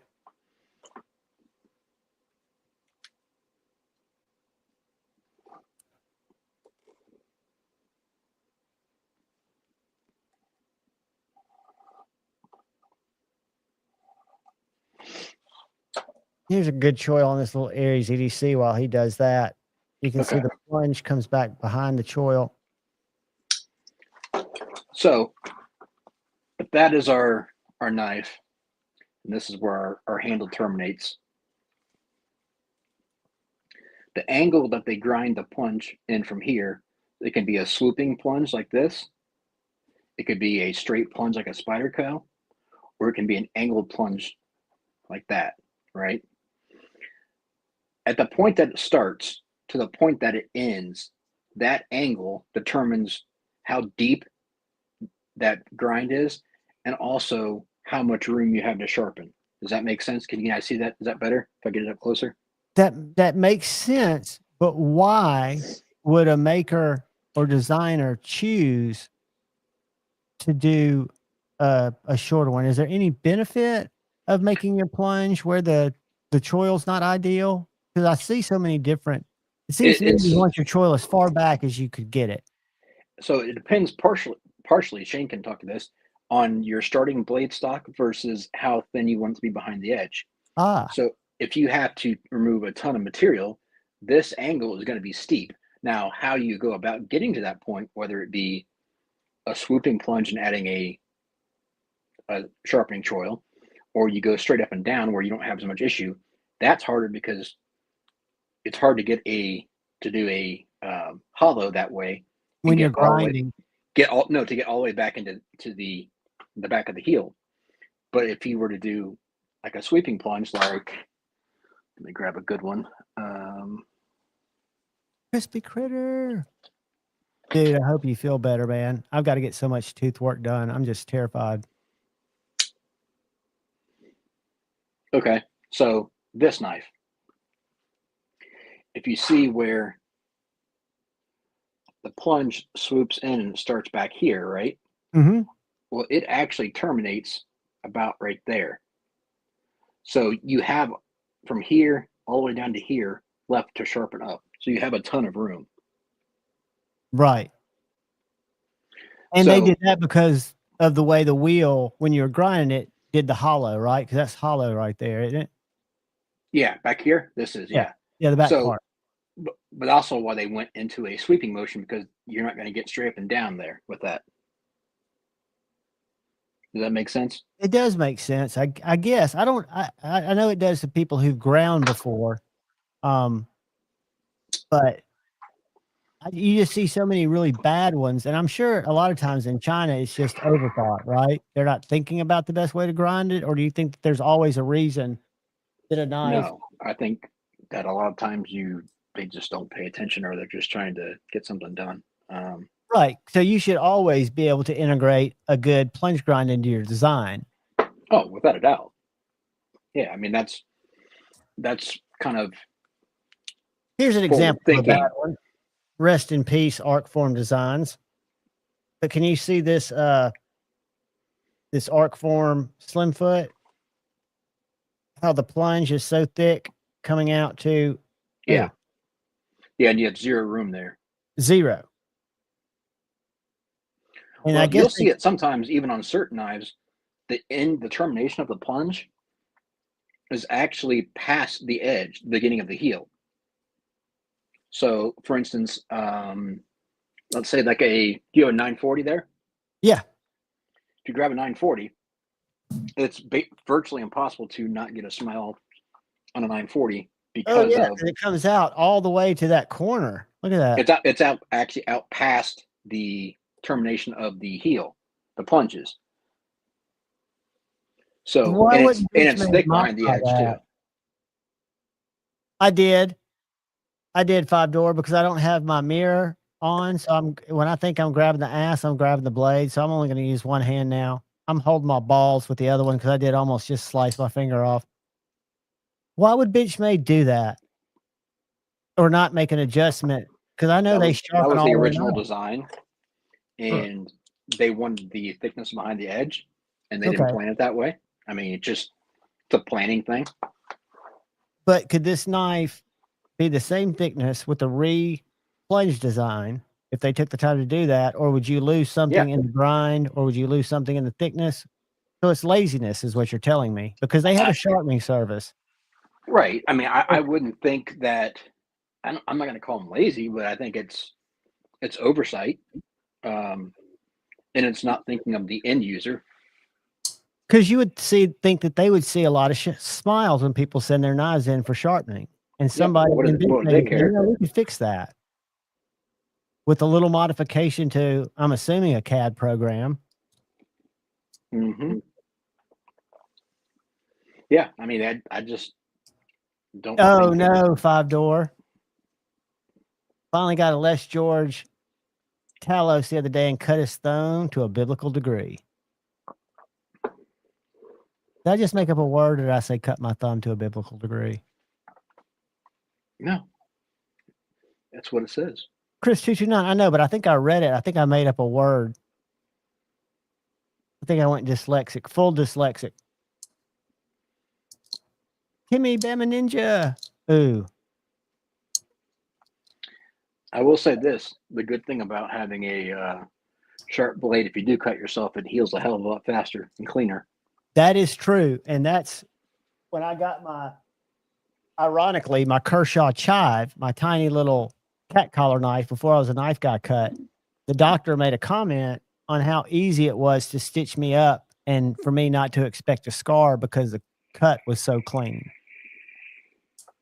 Yeah, I mean it can cut you deeper, quicker, and easier, but it definitely will heal faster. A lot of That's times, I true, mean, Paul. there's a lot of times. I mean, I cut myself not bad, but like little ones, probably once every 4 or 5 knives. It's just part of the process, right? Shit happens, Right. and it's amazing how a lot of times all of a sudden I'll just look down and there's a drip of blood. Like I didn't even feel it. Well, you're dealing with super sharp edges too, or you wouldn't necessarily feel the cut because it's so clean. 90% of the time, it's when I'm cleaning them after I'm done sharpening them is when I get cut. Sliding off of it and when I'm wiping it down, that kind of stuff. But not all the time. Josh, are you talking about the Shane's greatest life experience ever story? Or telling Alpha Shane? Shane's got the greatest story. Shane could do a stand-up tour. We would have to market for him to make people aware of get ready, buckle in, because this guy's got some stories. Absolutely. Sorry, when I was drawing, I wasn't paying attention. Did I miss anything, questions wise? I have not seen.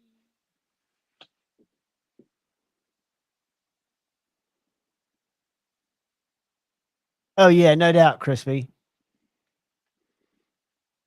Sorry to hear that, buddy. Fortunately, mine don't hurt as much as they're just cracked and broken and need to be fixed. Not really. I'm trying to think. Where I still struggle because I'm trying to go slow and steady, right? Because I want to keep my grind consistent through my progression. So I feel like I need to. I guess not, because my question is, I still am slow to burr my tail and my tip.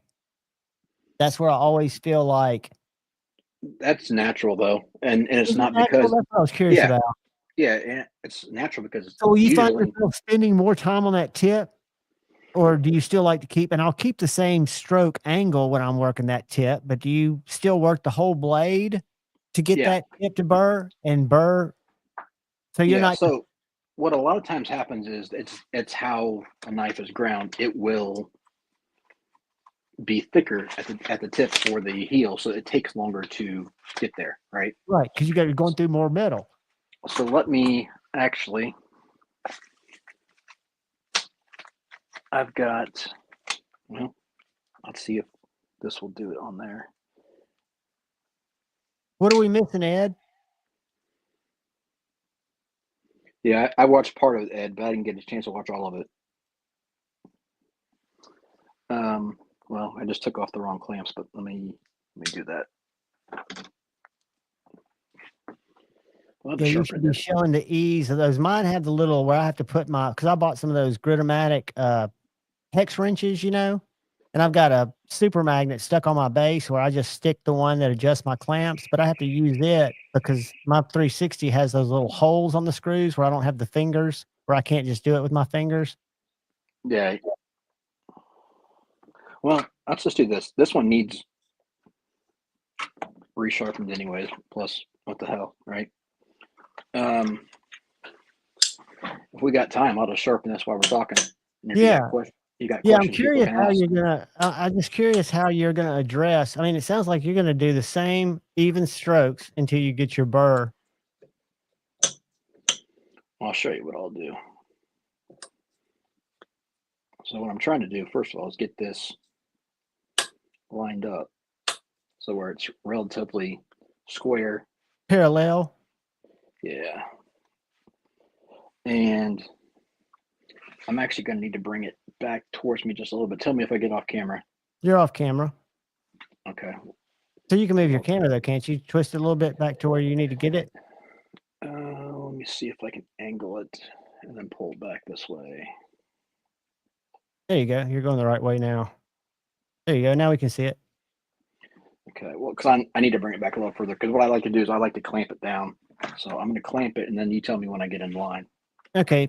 Well, once you get it clamped, you can bend a little more phone time.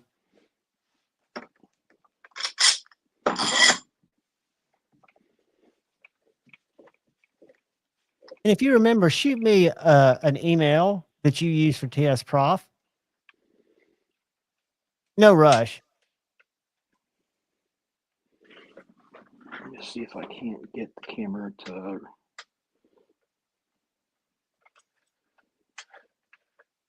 Very, very interesting.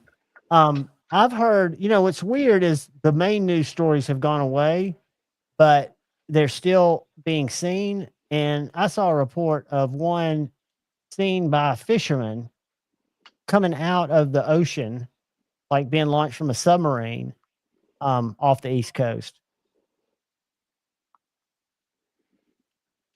How crooked is that? Demon Knock, I didn't, but let me check it. It is you're at about a 45-degree angle, but we can see the whole blade. And I can see your balls. There you go. Perfect. My balls are not in frame. Well, not they were for a second. Or your groin. Let me go to my email. My groin's clear back here, dude. So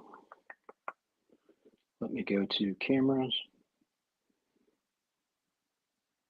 Demon Knock, I'm not seeing it. Let me hold on a second.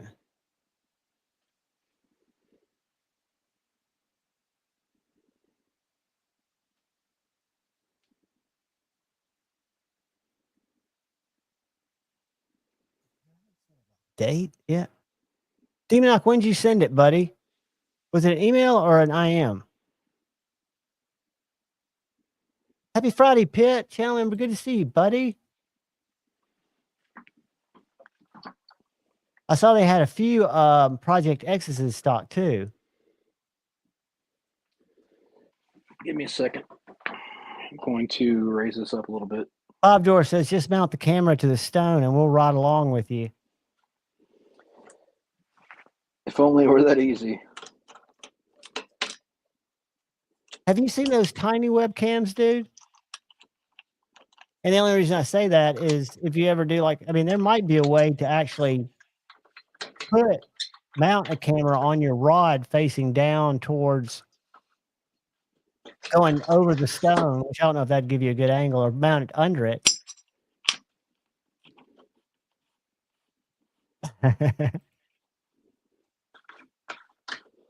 Sorry, Okay. I wasn't planning this out. Otherwise, I would have framed it ahead of time. No, I know that. This is an impromptu. That's what we do here, dude. There's no harm, no foul. Nobody's cried yet.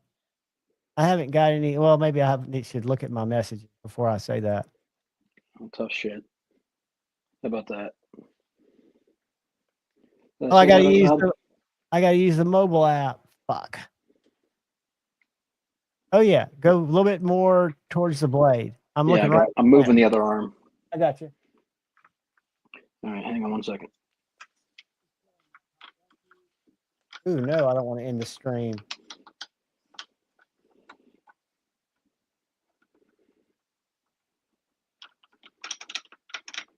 All right.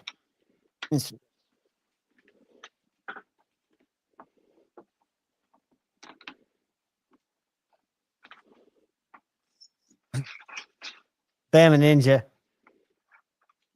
That is gorgeous. That's I can't tell if that's a Farron Forge or if it's a artisan cutlery. It's a sea snake, I think. Maybe not. But it's God, dude. That's gorgeous. No, I'm not talking about the sea snake. Enjoy, my friend. Enjoy. Hey, I was showing my mom something last night that I found fascinating. And I'm not talking about him as a polarizing figure. I'm just talking about him as a thinker. But it was Joe Rogan interviewing Elon Musk talking about a simulation. Because for some reason, my mom and I were having the conversation and simulation came up. And have y'all heard his that interview where he talks about why he thinks that there's a very likely chance that this is a simulation, and he does it strictly by calculating the age of the galaxy and the age of the first recorded human writings, and where we are now, he says, in terms of technology, that within 10 years, reality and simulation will be hard to distinguish between.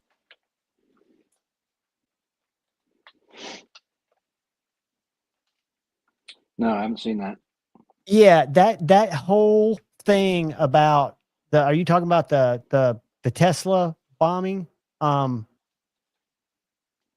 Yeah, somebody they're surmising. I've heard people say somebody might have put him in there, put him on autopilot. Yeah, and anytime you hear anything on the news or the internet for that reason, Let's see. Am I getting in frame there? you are in frame perfectly. I don't see the tip if you are there now. The whole blade's in frame. Okay. Are you wearing Tight. sweatpants with the red line on them? Nope. Damn it! That is my charging cable. Damn it, Ninja! Right. We will roll, my friend. Okay. So I'm going to try and keep everything else out of shot. So let me get another light on here.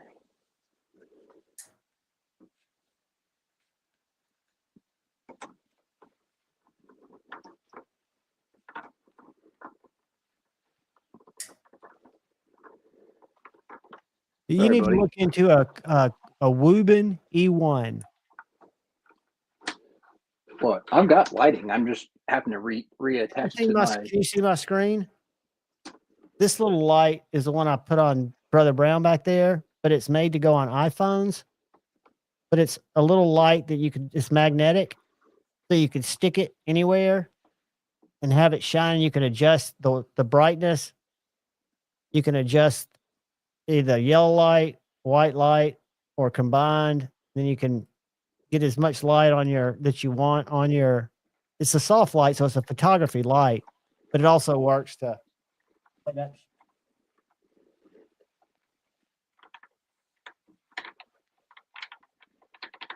I can see it pretty good. Yeah. So I added more light there, so hopefully that helps.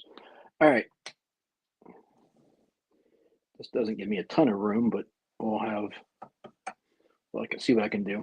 All right. So let me grab a stone. Like I'm going to arbitrarily pick a number on this just because it needs a. Right, we're looking at technique. An edge. It doesn't really matter. But I'm going to take it back to. And now again, if this was this is my personal blade, so I am not taping it, but otherwise I would. Right, because of the black. Right. So let's get a number on this. Adjust my settings. What degree is that blade right now at, do you think? Don't know. But I'm going to take it down to like 18 and a half. Just because that's what I want. So I'm going to do a couple light passes just to see where we're at. Yeah, so like this blade, before we get any further. Demonox, thank you. I need to tape that because that is super tight against that troil, and I will make a complete mess out of that.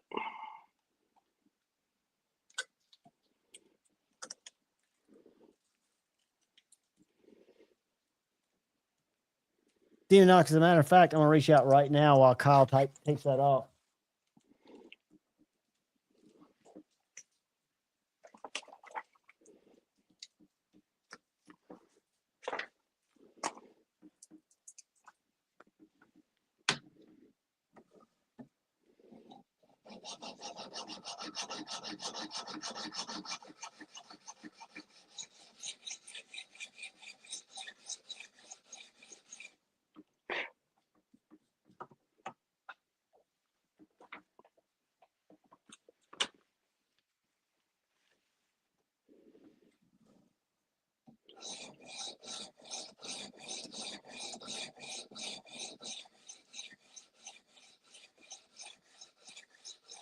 You're even going more linear than I do. So that's what you want to do. That's the angle you want to keep, right? Or the passes. Yeah, I'm just going back and forth with going heel to tip at a slight angle. And again, I'm trying to keep that dust off there so I'm not Scratching up stuff. Yeah. And then so like see if you can see that heel doesn't have a lot of coloration yet. It's still pretty dark from the coating. So what I need to do is I need to work on that heel slightly. But what's going to happen is I'm going to have to blend that back in. So I'll do, a few passes like that. And then I'm going to blend it back in like this. Right. But are you going to give that same type of work to the tip if you needed it? Yeah. Same principle. But then once you get it down, you're going to go and you're going to smooth. You're going to use that same stone to get it all consistent. Yeah. So what I'm doing now is I'm trying to get an even bevel across here. And I can go, in passes like this where I'm blending the tip, or you go longer blending passes. And then I'll eventually get to the point where I'm just blending the entire bevel all in one stone, or all in one pass. Demon, shoot me a message tomorrow afternoon, well, Monday, and see if they got back to me, because I've got a message in them right now. And I'll follow up if not.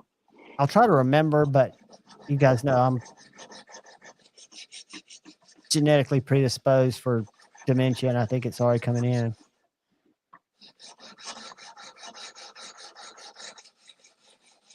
And you're going a lot faster than my slow and steady. Were you always that fast? No. Okay. It's just I'm used to it, so I know my pace that I can go at. Gotcha. Because if I'm going, and also I'm using this stone dry, so I get more feedback. Once I go to a wet stone, I'll slow down slightly because it's easier to slip off of. So let me grab my loop.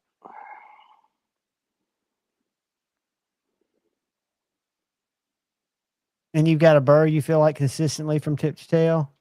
Not quite, but I'm just checking to see my scratch pattern, see if there's anything that I need to look at. So what, if you saw something that was, would you like correct it now on a more localized level before you went to so like right now I've got a little bit that's still missing on the heel, but pretty much everywhere else is even across there. So what I'm going to do is I'm going to spend a couple more passes just trying to isolate that one spot. Unfortunately for me, drink water, it's about 3 strokes. Half that many minutes. Now what I'm going to do is I'm going to take full passes to blend all that in. Just trying to blend. And then when you look at it under your loop before you flip it? Yeah. I always check before I move it over to make sure that I've got everything. Am I imagining it, or do I hear? Because I hear different, when like the stone, I'll hear that it's still a little rougher on the tail as I go up, where it feels glassier. Yeah, that's feedback. And that's depending upon, you're trying to get it so it sounds fairly even all the way across. Right. So what that's telling you is that the bevel's not completely flat. Gotcha. So that should be good. Indicative of me, because I would, like, when I feel it that way, I would spend more time back where I was feeling the resistance. So there's a tiny, tiny little part that's missing off the heel there. It's a very back corner, which I can't show you. But if I go any more, it's going to, I'm already starting to get back towards the plunge. So I don't want to make that potentially any, and I did lower it quite a bit, so I don't want to make that any bigger. Yeah, so you're going to go than it needs to be. So that's good enough. So I'm going to flip that. then I'm going to lightly go forward with a couple passes. Just Why'd trying you to do that lightly first? Just so you wouldn't damage the burr? Yeah, I'm just trying to knock that burr down. Not rip it off. Right. So now it's, I'd say, almost all the way flipped. So now I can start going in some passes on this side. Again, I can start in small spots like this. As long as you finish out with the long blending passes. Correct. I'm doing more of the blending passes than I am the small passes. But it gives you a lot of times I'll do like this. Well, I'll go like half blade, just trying to blend that part, and then I'll go back here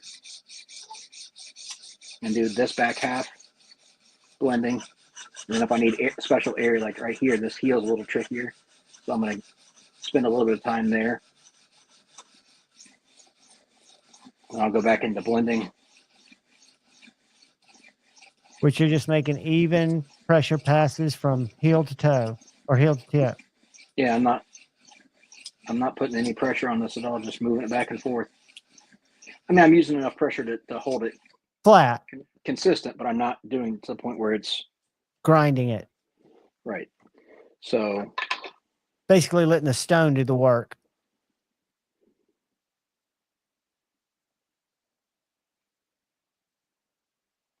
And so that's why I'm checking this now, because once you go to the second side, it always goes faster than the first side.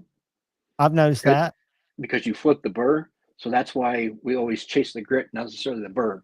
So that's why I'm looking to make sure that all the scratch pattern is even and consistent all the way down the apex and not the burr.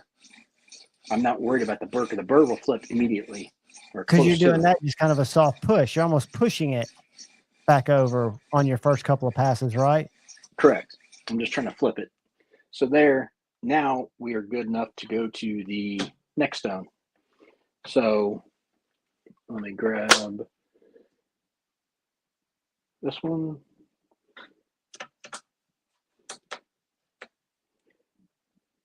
What I'm going to do is double check my angle. Yep, we're on.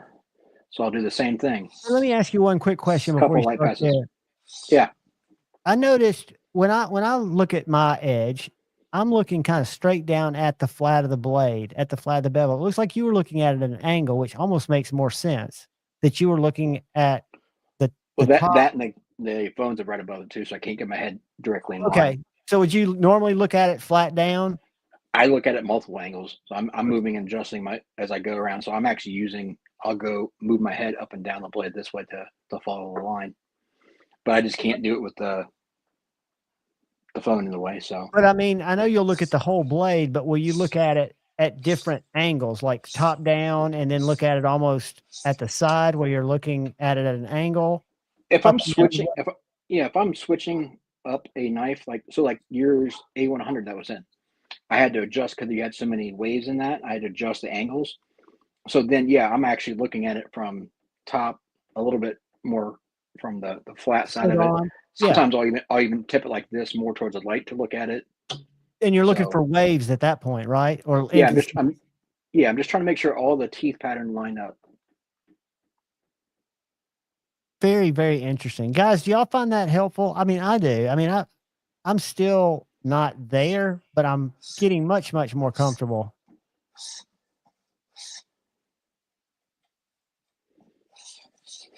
So this is that's a stone that I'm going to use wet. So let me get. Are you doing that to smooth out your grip pattern? Yeah, so this is the next one I've got up here. This is a 240. All of it polishes more like a 400, 600, 400 range probably. So let me add a little bit. Is it diamond or is it something else? This one is diamond, resin bonded diamond.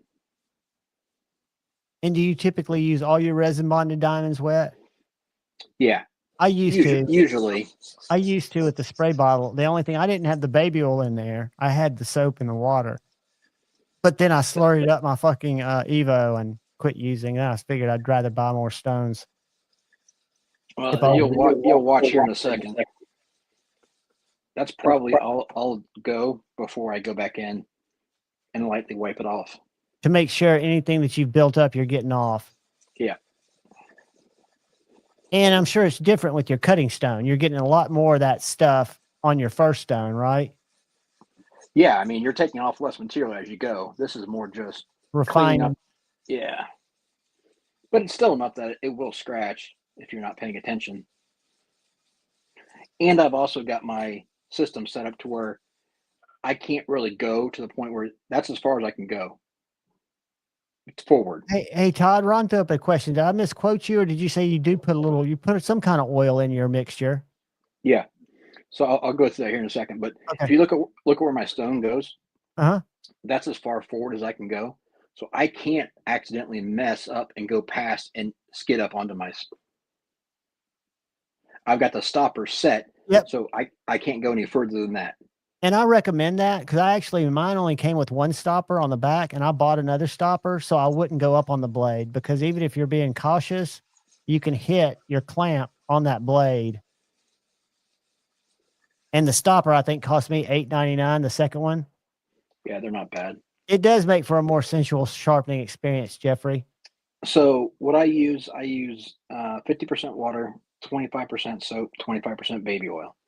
And what that does is it keeps the stone lubricated, but it also keeps the materials, the swarf and the metal materials coming off of the blade from sticking nearly as much to the stone.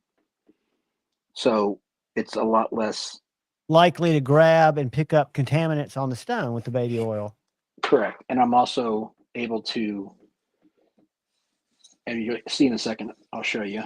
And you called that swarf? I always forget that word. I'm writing it down. Yeah, I mean, it's the same thing. Swarf. It's a term that means it's got the metal encapsulated in the lubricant. So I do use dish soap. So it's 25% dish soap, 25% baby oil, and 50% water. Can you see that stone, the dirtiness on that stone? Yep. Now, if you watch the towel. And that's the baby oil not letting it stick deep into the stone, because I would have to use Barkeeper's Friend and water to get that same stone clean with my dry deal. Correct. So then same thing this side, lightly push. I wonder if a little bit of GHB in your baby oil would make it even better on the stone. Probably would party a little harder. Yeah. So now, Edgy, that does not surprise me. Edgy had a sinister baby oil story long before, did he? Oh, I don't doubt that at all. Do I got any other questions, Javon, coming up, or is everyone making fun of me? No, nobody's making fun of you. I think there was a troll question. Yeah, I think there was a troll question earlier. And from 5 Door saying, can you lengthen the blade a little, maybe with the whetstone? I think that was a joke, but I'm not sure because I'm an idiot. I'm sure it can, just for you, buddy. No, that answered my personal question, because I thought maybe I was just doing it wrong because my tip and my heel were consistently taking longer. And again, when you look at a knife like this, I think you've told me before, on a knife like this,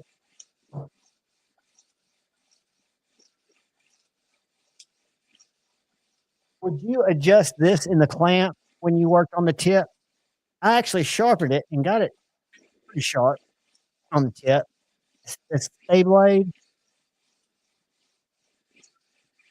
Let me take a look at it. I don't think it's that high. I think you would just do that. I just did it regular. Yeah, I just would keep that all in one motion. You can do that easily. And if you notice too, the first stone is what you're doing. Everything you're setting your bevel. So I'm not actually worried about trying to go in specific small portions. I'm going more full passes now because I'm just trying to refine. I've already set that. Right. You've already done the cutting, so to speak. Right. Well, for the most part, yeah. So now, but if I go in here and say I see a huge spot where I'm still seeing scratch pattern from the rougher stone, the one before, that means something is not hitting right, and I'll spend a little more time in that area, but then I go back and blend the whole entire thing again. This one's going pretty smoothly, so there's one tiny little spot right there, so I'm gonna give that a couple passes. And when you say not hitting right, you didn't mean you're not going to go in and adjust your angle. You're just going to focus more time on that.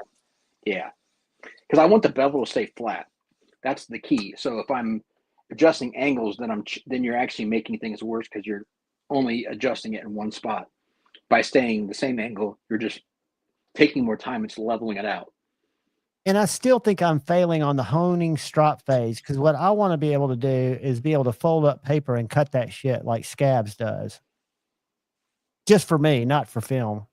But I want to get knives that sharp, or like Jared, where he can cut paper towel. I don't get those type of edges. I get sharp edges, but I don't get scary sharp edges like you do. So now again, I'm cleaning off that so I'm not contaminating my next stone. This next stone is a 600 grit, would actually acts closer to 1,000 based off of You not put any water on that one? I'm just taking the burr off right now. Okay. And then I'm going to put water on it, or my solution that I use. And you were just rolling the burr to the other side. Yeah, just flipped it to the other side, so that way when I go to sharpen this side, it's not going to try to rip that burr off. And these will be pretty much full passes the entire time, because this is going to be my last stone. And you're just going to do it a few times. Is that your honing stone, or is that your stone before your hone? Yeah, this is the final sharpening stone. Okay. So I'll show you what I'm going to do here. So you're wanting the burr to almost fall off here, or get weak enough to where your strop will take it. Yeah, so this isn't going to be, I'm not trying to create, and as you go up in grade, you're not creating as big a burr. Right. I'm not trying to create a big burr here. I'm just trying to get that scratch pattern even. Right. So at that point, I'm going to take a look, see if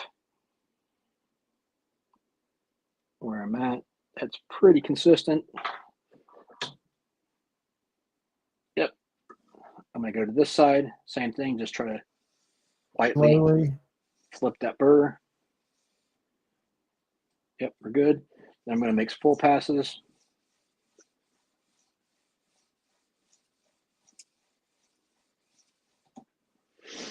Wipe that off. Do it again.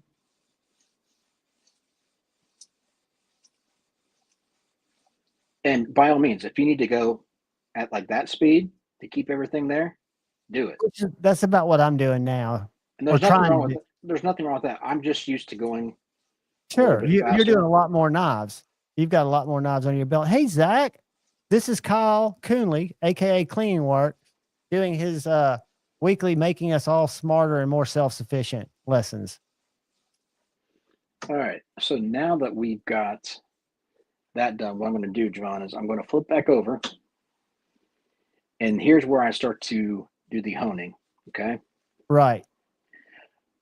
What I do is I start going tip to heel.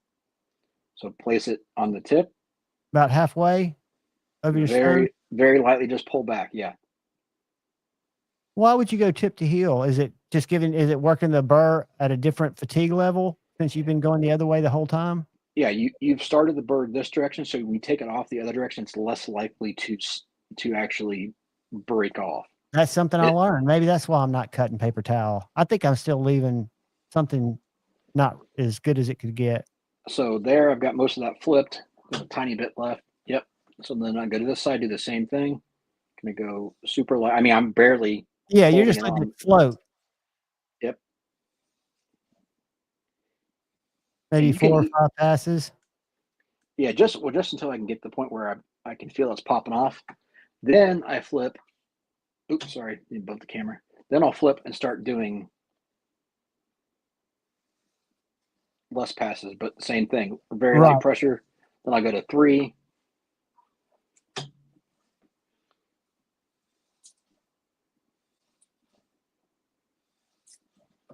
Then I'll do 1 a couple times. And are you feeling the burr coming off, or you just know that you're weakening it enough to where the strop will get the rest of it?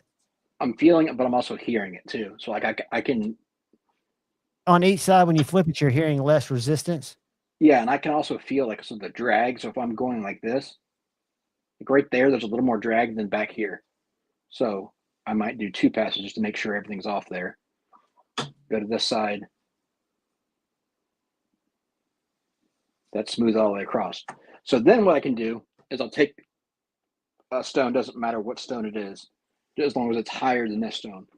So that was 600 grit. So I'll take the next one up. I'm going to use is a 1500 grit. And I'm not doing anything other than what we just did. So you're not trying to change your grip pattern or smooth it down any. You're just more right. Making sure that my angle stays the same, checking it. Yep, we're good there. I'm going to do the same thing. Probably 3 times. Flip it, same thing.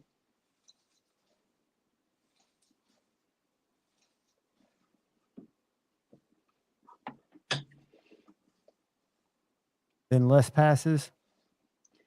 Yeah, just feeling it. If it takes the same amount, like if I went here and I did 2, I was still catching, I would do a 3rd pass. Sure.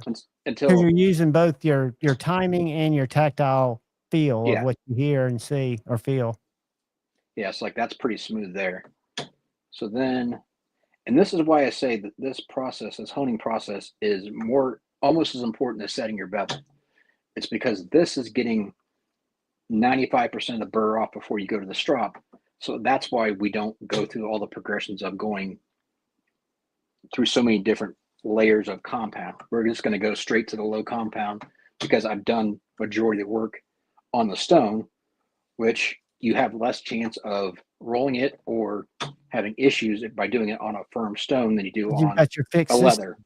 Yeah. Well, just even regular, you've got more ability because of the solidness of the stone versus the softness of the leather. Correct. So now we're pretty much there as far as that goes. So what I'm going to do is I can strop either freehand or on the system. Let's do systems to show you guys that so you're comfortable with that.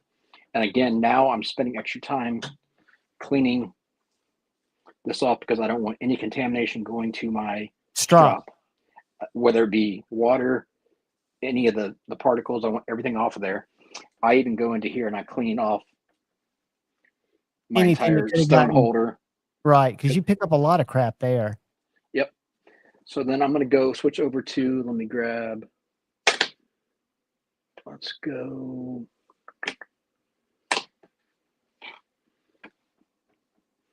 Let's go to this one. This is my 3 micron. You could go to a 3, you could go to a 1, you could go to whatever, but let's do 3 first just to see where we're at. We're going to check our angle. And you're just basically laying it against the blade, no pressure whatsoever, right? Yeah, so I'm doing the same exact thing here. Same thing as the last stone. I mean, I can do it with 2 light fingers. I'm not touching this at all.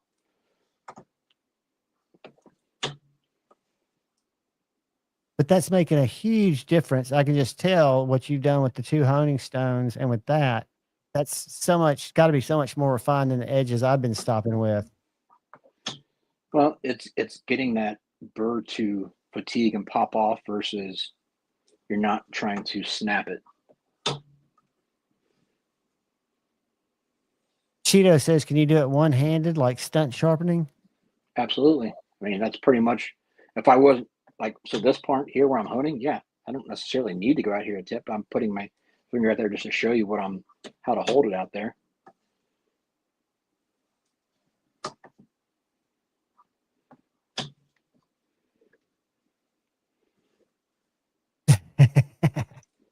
There's salt. Will Kyle have pizza after he's through stroking? No, I already had pizza this week. I'm done. And then probably one last one, and then we're done. And you now got an 18.5. I'm assuming a wicked sharp edge. I should. If you let me switch back cameras, I'll be with you in just a second, and then I'll show you cutting test. So give me 1 second.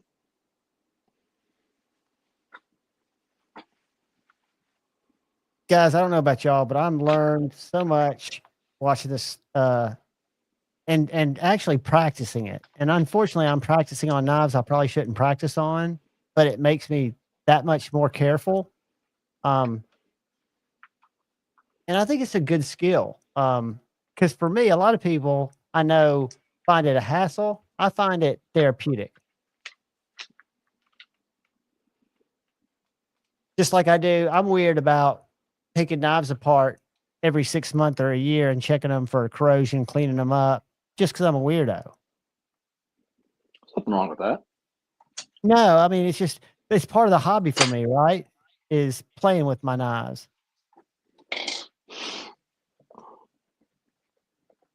Probably to make up for my lack of being a hard user.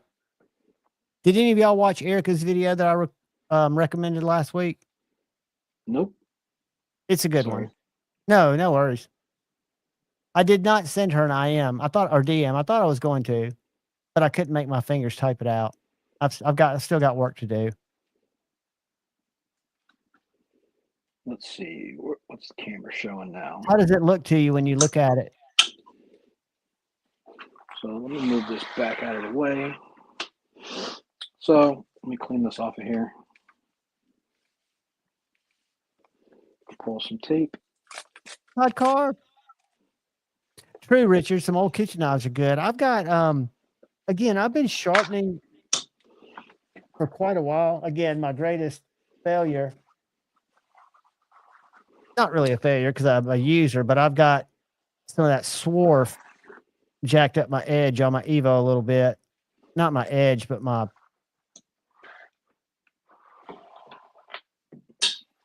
it's an absolute laser.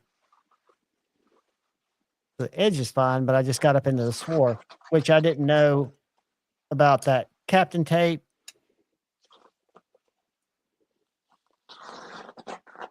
Dude.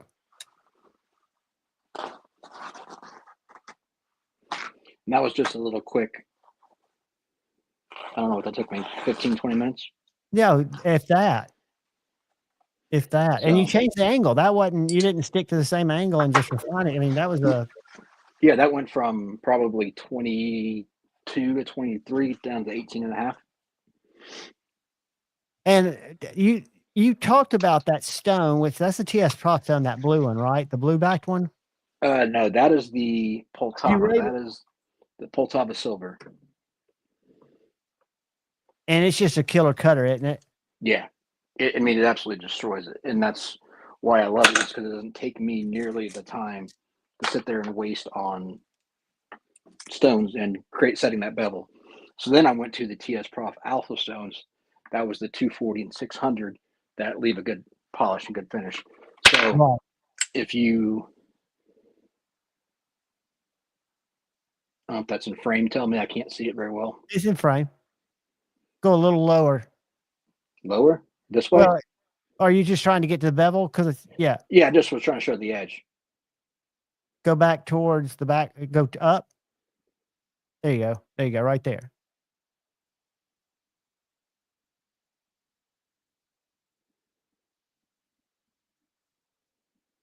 Your edges are sick, dude. And so, yeah, I know you said this before and I've forgotten. When did you first start sharpening? Because I know you said you kind of changed your. About 2 years ago, Okay. roughly. And how long before you were sharpening for people? Or felt like you were sharpening for people, which you can, but I know you could have probably sharpened for people a lot sooner than you did. I think it was a little over 2 years ago, and I probably was maybe 4 to 5 months into it. But I also went hard when I first got it. Josh, that's exactly what, when I see people cut through paper towels like that, I'm like, holy shit. Or even Cole, Tri-State, when he uses that magazine paper, that stuff's, and a lot of it's how you hold the knife. I'm kind of spastic under camera trying to cut stuff. It's hard to cut under camera. In comparison, I don't know if I've got, I used to have some paper like that in here. Edgy American, throwing some love and a message out there for Brother Coonley. Do you see that, Kyle? Thank you. Absolutely true. This is actually pretty thin printing paper. It's not that heavyweight. It's real lightweight.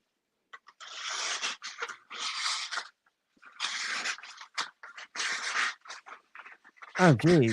And you're not even holding it rigidly.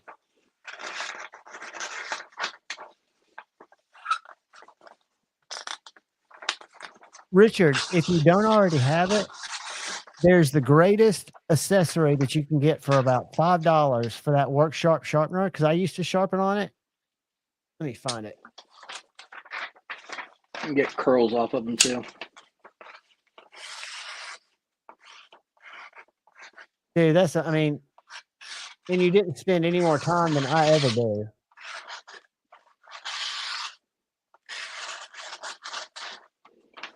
And you can get the tight circles is pretty good too. The scallops. Just sexy.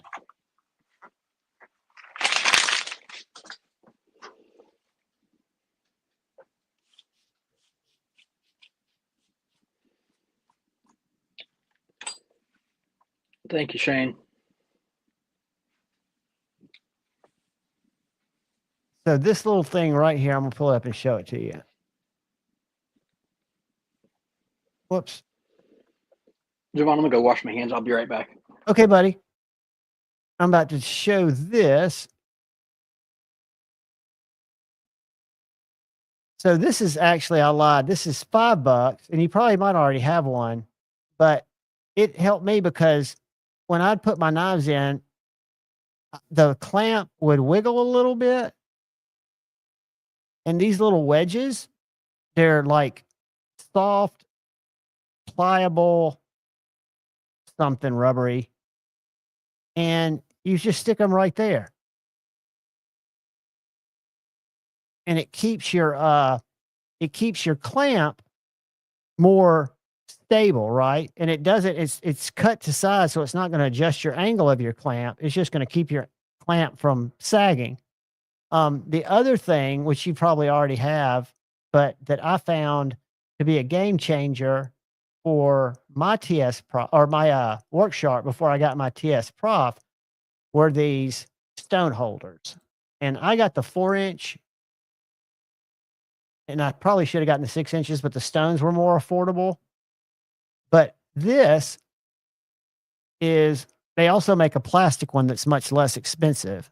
But this is a little stone holder that if you don't want to use your Work Sharp stones that it comes with, you can use any 4-inch stone on your Work Sharp sharpener. So if you wanted to use Veneves or if you wanted to use something else, that is a pretty cool accessory. And I've owned it. I've also had this one that works very well too, but I just found it a little clunkier, but it's only $14.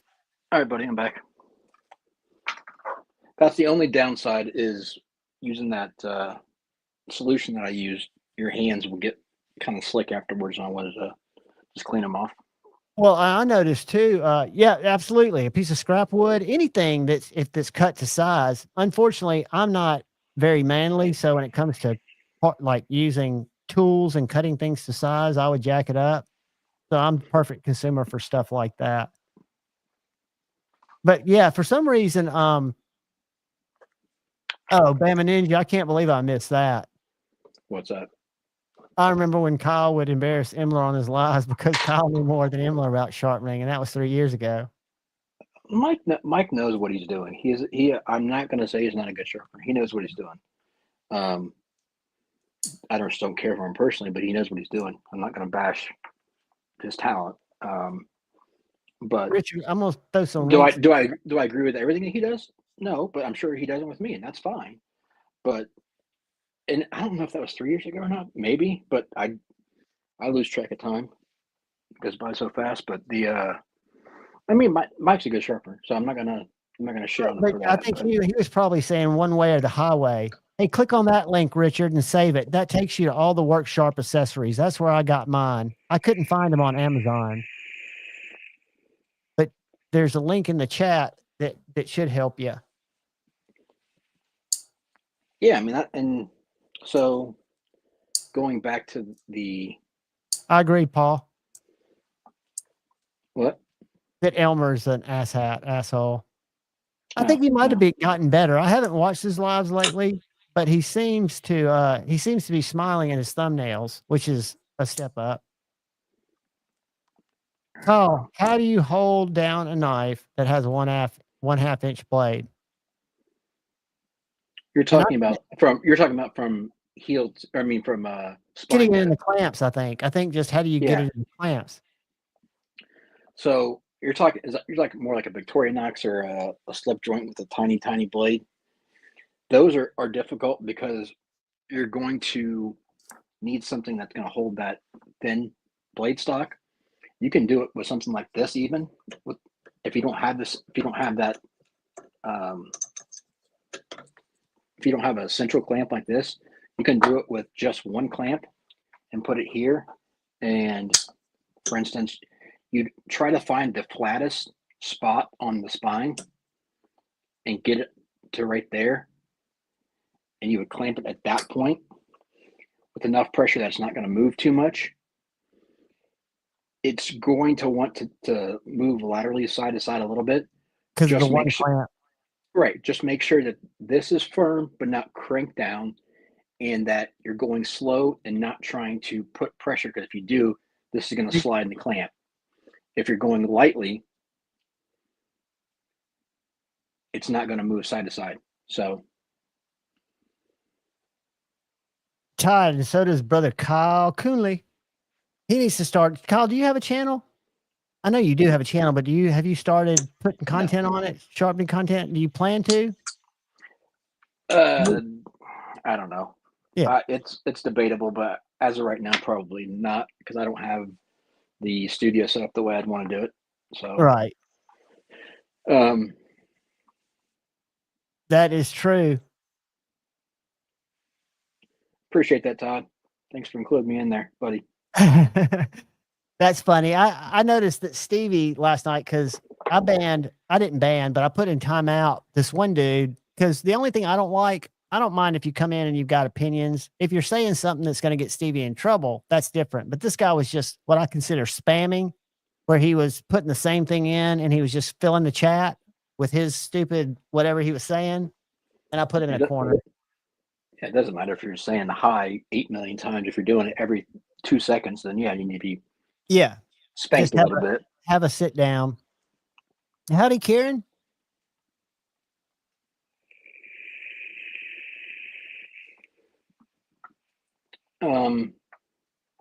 Going back to Ron's question. So the difference, Ron, on that would be the position in the clamp. So you're only trying to find the thanks, Todd. Howdy, Stevie. Trying to find the flattest part of the spine to clamp onto.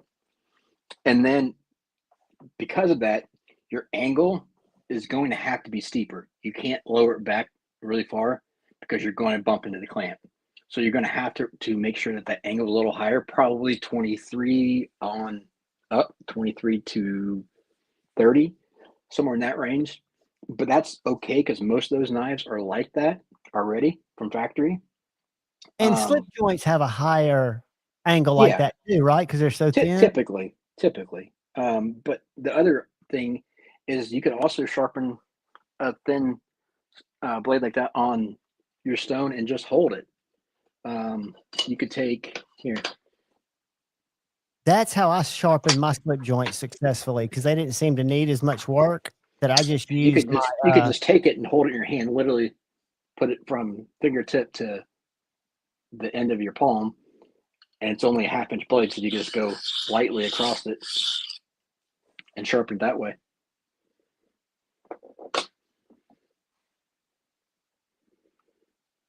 Lancelot, we've needed it. It's been really calm tonight. The Moroni's here. Howdy, Moroni channel member. Welcome. Yeah, we've been very well behaved. Kyle always brings a level of professionalism that keeps my brain from going in tangents. And I had some tangents on my mind. I'm kind of glad I didn't spin off into any of them yet. Yet being the optimal word. Well, night's early. Sure. And Actually, again, no, it's not. I made a decision, conscious decision, when I recorded my first member mind dump, that I don't have to be negative. It's not something that's really part of my makeup. I can point out stuff, and not be negative if I don't feel like I'm being negative, and if I'm not saying mean shit. So I don't think you're going to see the Javon hate arc in 2025, in early 2025, we should say. Q1, I think we're going to be good. I'll keep working on you.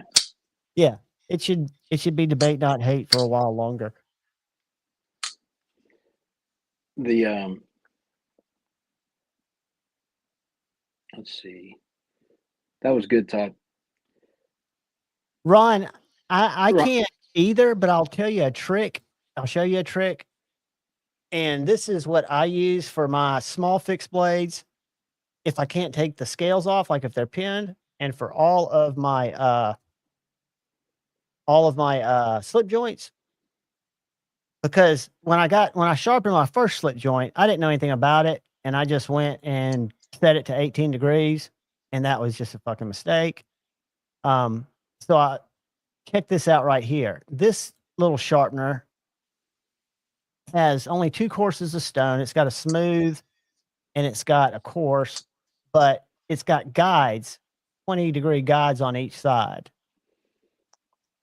And it's got a ceramic rod and strop. There's not much to it, but it is a great little hand sharpener because of the guides, because you can literally lay, let me find the guide. You can literally lay your knife up against, damn it, where is a picture of the using it against the guide? You can literally, what's going on? See, you just we got a literally, couple of questions in there. okay, I'm gonna stop that. But that's what I would use. That's what I use for a hand sharpener. Is that little $29 Amazon Work Sharp? Oh, So, Ron, go ahead. Sorry. That's funny, dude. Go ahead. Where do I need to roll up to the questions? Okay, so if you go back up to Ron, I was going to show Ron one thing. So the easiest way, I know holding your angle is difficult at first. The easiest way to think about it, you can do it on don't do it on a shitty knife because the blade steel sucks. Do it on something that's inexpensive but has decent blade steel, okay? Whether that be D2, 14C, something like that, right? Take it, and think of it this way. This is 90, right? This is 45 to go half of that. If you go half of that again, it's 22 and a half. So just at that point, once you think you have 22 and a half, put your fingers on either side of the pivot, because you're using a small knife at that point, and just pull towards you. Go back, set it again, pull towards you. And that's all you need to do until you get to the point where you can create a burr. Then you go to the other side, do the same thing. If you have to, start it off, go 90, 45, 22 and a half. And just push away from you at that point. Very lightly, right? Yeah, I'm barely holding with 4-finger. Yeah. So you can't be putting much torque on it. You're not hurting the knife at that point. You can just work on practicing that. If your holder will not hold it for your fixed angle system, but try what I said first about the fixed angle system, and then if you want to try freehand, you can do it that way, like I just showed. Then we had a question from Josh. Is there a special way of sharpening a blade so that blade stays super sharp for a long time before dulling begins? And I think you're going to talk about blade geometry here. Well, there's partially that, but there's also partially matching up. So like what I did with that first stone that I showed, that's properly setting the bevel, and that's making it flat from heel to tip. Best way to be, Katie. By getting a bevel set completely across, you will have a better geometry and better edge, less chance of having waves or burnt steel or any other quandaries that you might come up with. And that edge will last optimally for whatever that steel is treated at. But that's the key, is most of the time bevels aren't set properly. You can create a burr and not get a bevel set properly. So You're talking on non-even bevel, like on my Ritter. That was that was an extreme case, but from the factory, you're saying they're not necessarily going to be even though they apexed. correct. Yeah, there's Gotcha. a lot of times you get I mean, I should say a lot of times. I'd say 90% of the bevels you get from factory, maybe not quite that much. 75 to 80% of bevels from factory aren't even, and that's why I'll tune up a brand new knife. I'm not taking off a ton of steel, but I'm going to tune it up to the point where I can get the bevel set. Because that So, makes it easier for you for maintaining from that point on. I mean, it's almost like the first step of maintenance. well, yeah, They use because then at belts, that right? point, They use belts, and yeah, they're doing them so quick. yeah. I mean, that's why you get a lot of burnt edges. But once you have that bevel set, at that point, honing and stropping becomes so much easier because everything is flat. All you're doing is removing and realigning that edge when you go back to maintenance it. So the knife becomes dull. Then I go back and I'm just going to strop it. Once the stropping doesn't work, I'm going to hone, do the same thing, then go to the strop, and that bevel being flat is going to pop right back. Versus trying to fight a wavy edge, you're not I going to get think it that's done. the biggest thing that I've been overlooking, Kyle, is not focusing on the flatness of my bevel. And that's probably why my edges aren't as sharp as they need to be. Yeah, I mean that's the thing that so that's why I always say it's important to have a burr. Yes, and that's what everybody preaches: get a burr, get a burr. But there's more to getting a burr than just the burr.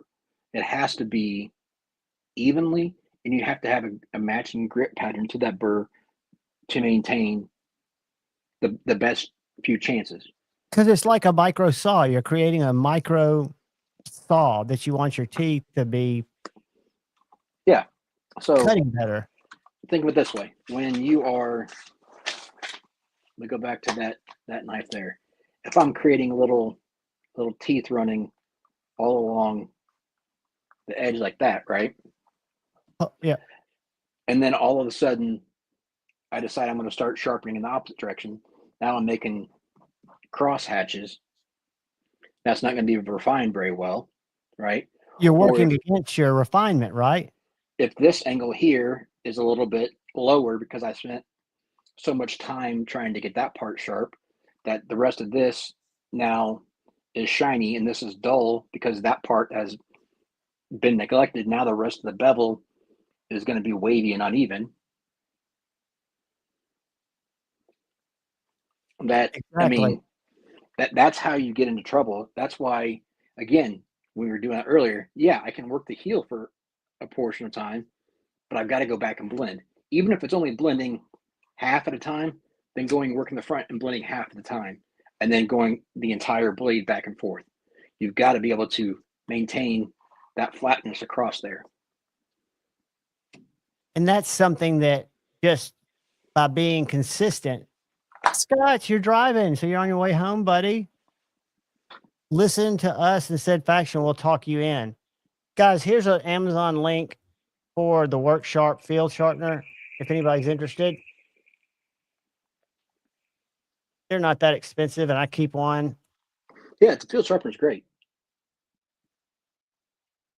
And again, Mark Parks, happy anniversary, brother.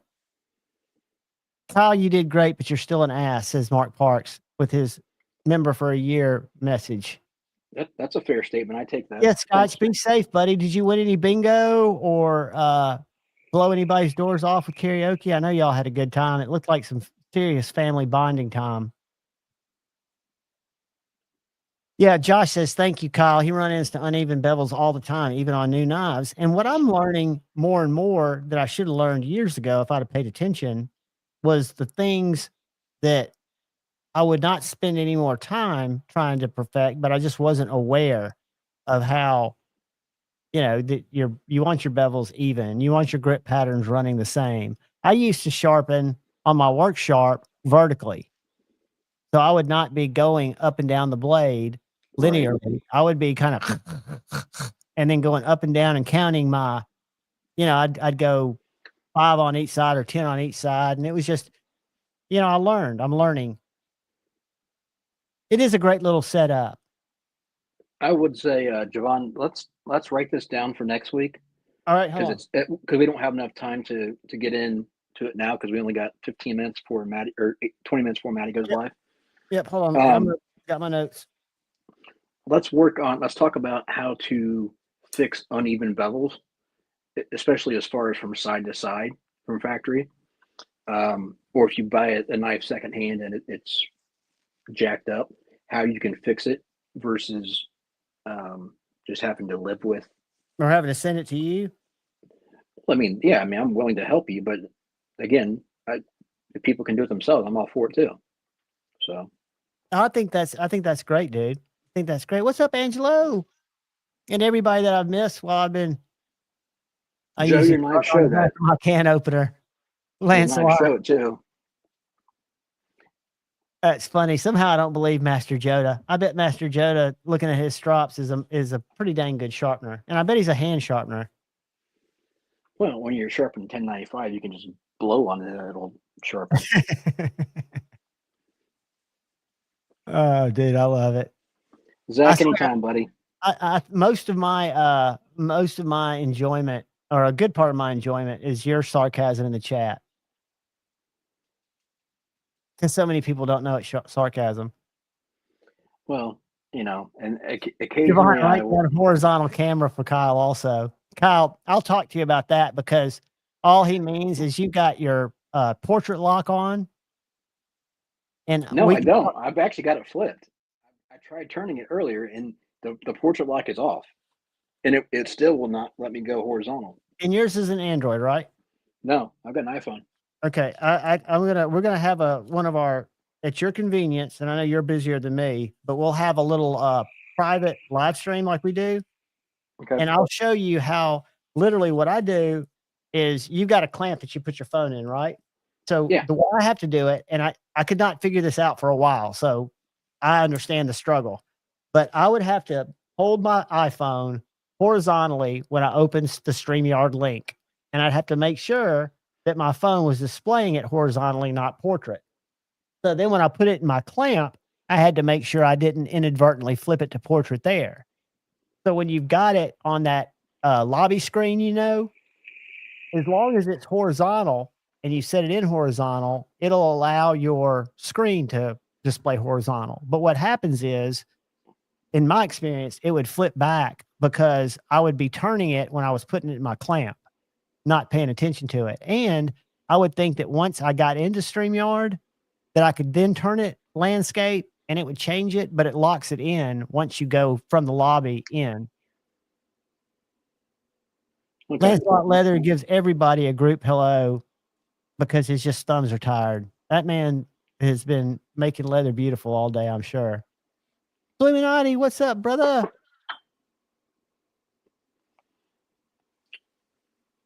Sorry, did I miss anything? It did flip it to horizontal, but that was about 3 o'clock in the morning, so that could have been a hallucination. We could have just thought he did. And his was on Android because I walked him through it in real time. And I've got to send him that little tripod. I've not done that yet. I'm usually pretty good with tech, but the problem is I just don't do videos often enough to actually practice and know any of this stuff. Well, it is not the tech; it's StreamYard, because StreamYard is very picky about how you log in, or not log in, but how you go to that original link. So if you go to that link and you're in portrait mode, and then you go into the studio or into the live, you're going to be in portrait mode. So like the problem too is like when I go into camera options, it gives me all the different camera options that I have, but I don't have the ability to adjust once I'm on that cam. So like if I'm on like my camera shooting a video or whatever else, I use typically Blackmagic camera app, so I can actually zoom in, zoom out, and have control over where I'm at. Absolutely. It only gives me a certain amount of presets. So like I was on telephoto earlier, and that's why it was so close, and I had to raise it up to try to get away from it. Otherwise, now I've got it on standard, and it feels like it's a mile away, but I'm less than a foot away from this clamp, but it looks like it's 4 feet away. And I used to try to figure out which setting, and I'll tell you the one I go with. I go with the let me get to StreamYard. I think it's the main, like all three. So see if you can see my phone, Kyle. Hold on a second. Let me get it where I want to be first. All right. Tell me when you can see my phone.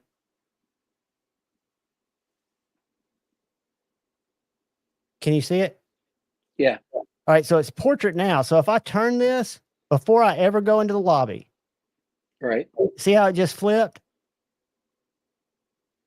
Right. So then what I've got to do is I've got to put it in my clamp to make sure I don't change that orientation, because if I move around, it'll flip it. But I put it in my clamp, which I'm actually putting it in like that.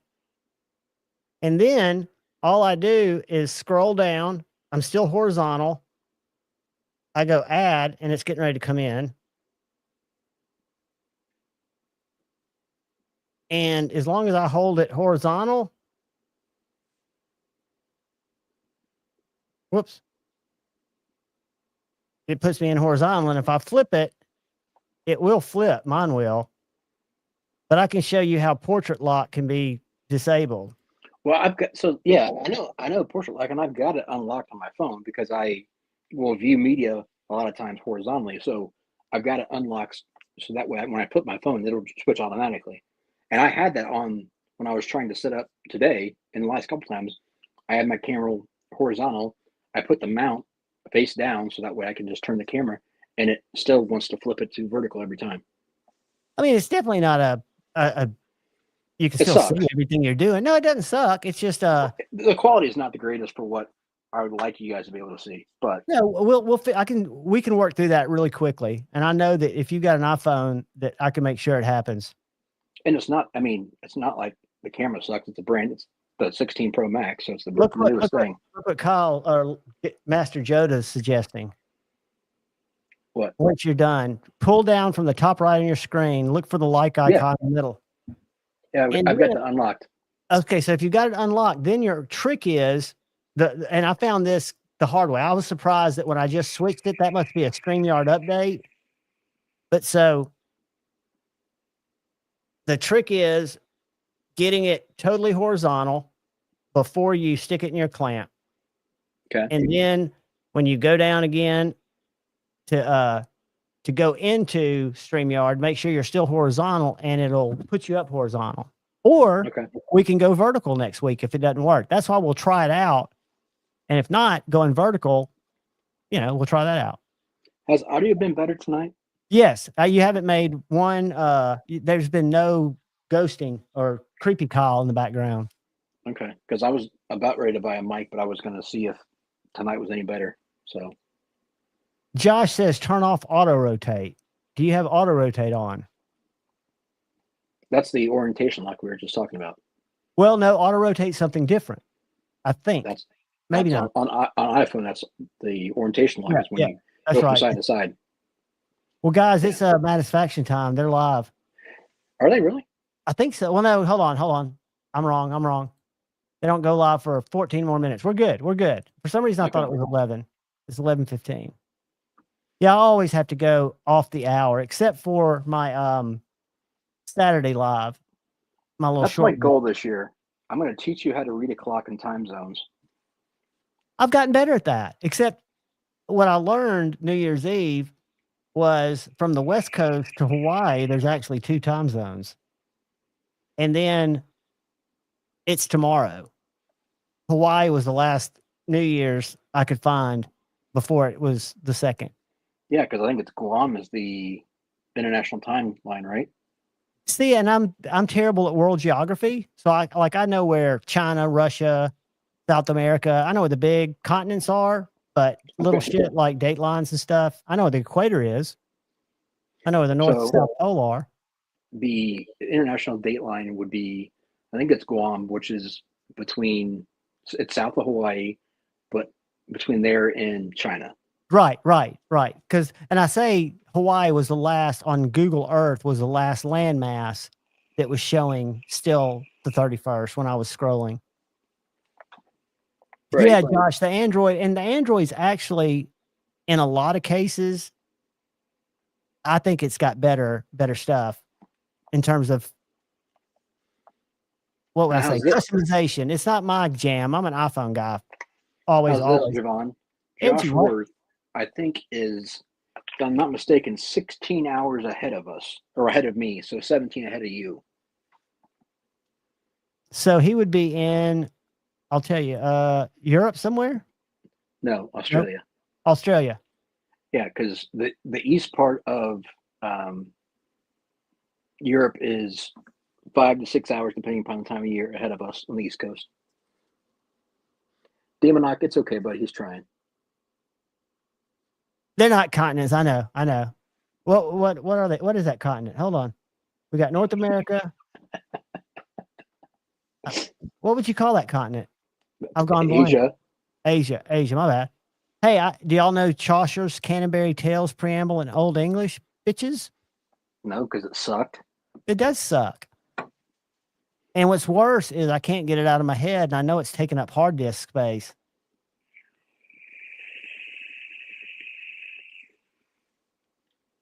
Guys, I know one of the reasons I didn't go off the rails is I've yet to break into one of my Jet Life grape lemonade sodas that are so delicious.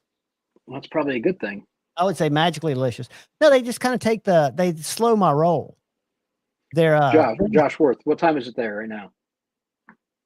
Aren't they 12 hours ahead or 11? I know, I think 16. I think it's 4 o'clock in the afternoon there. Where he's at least.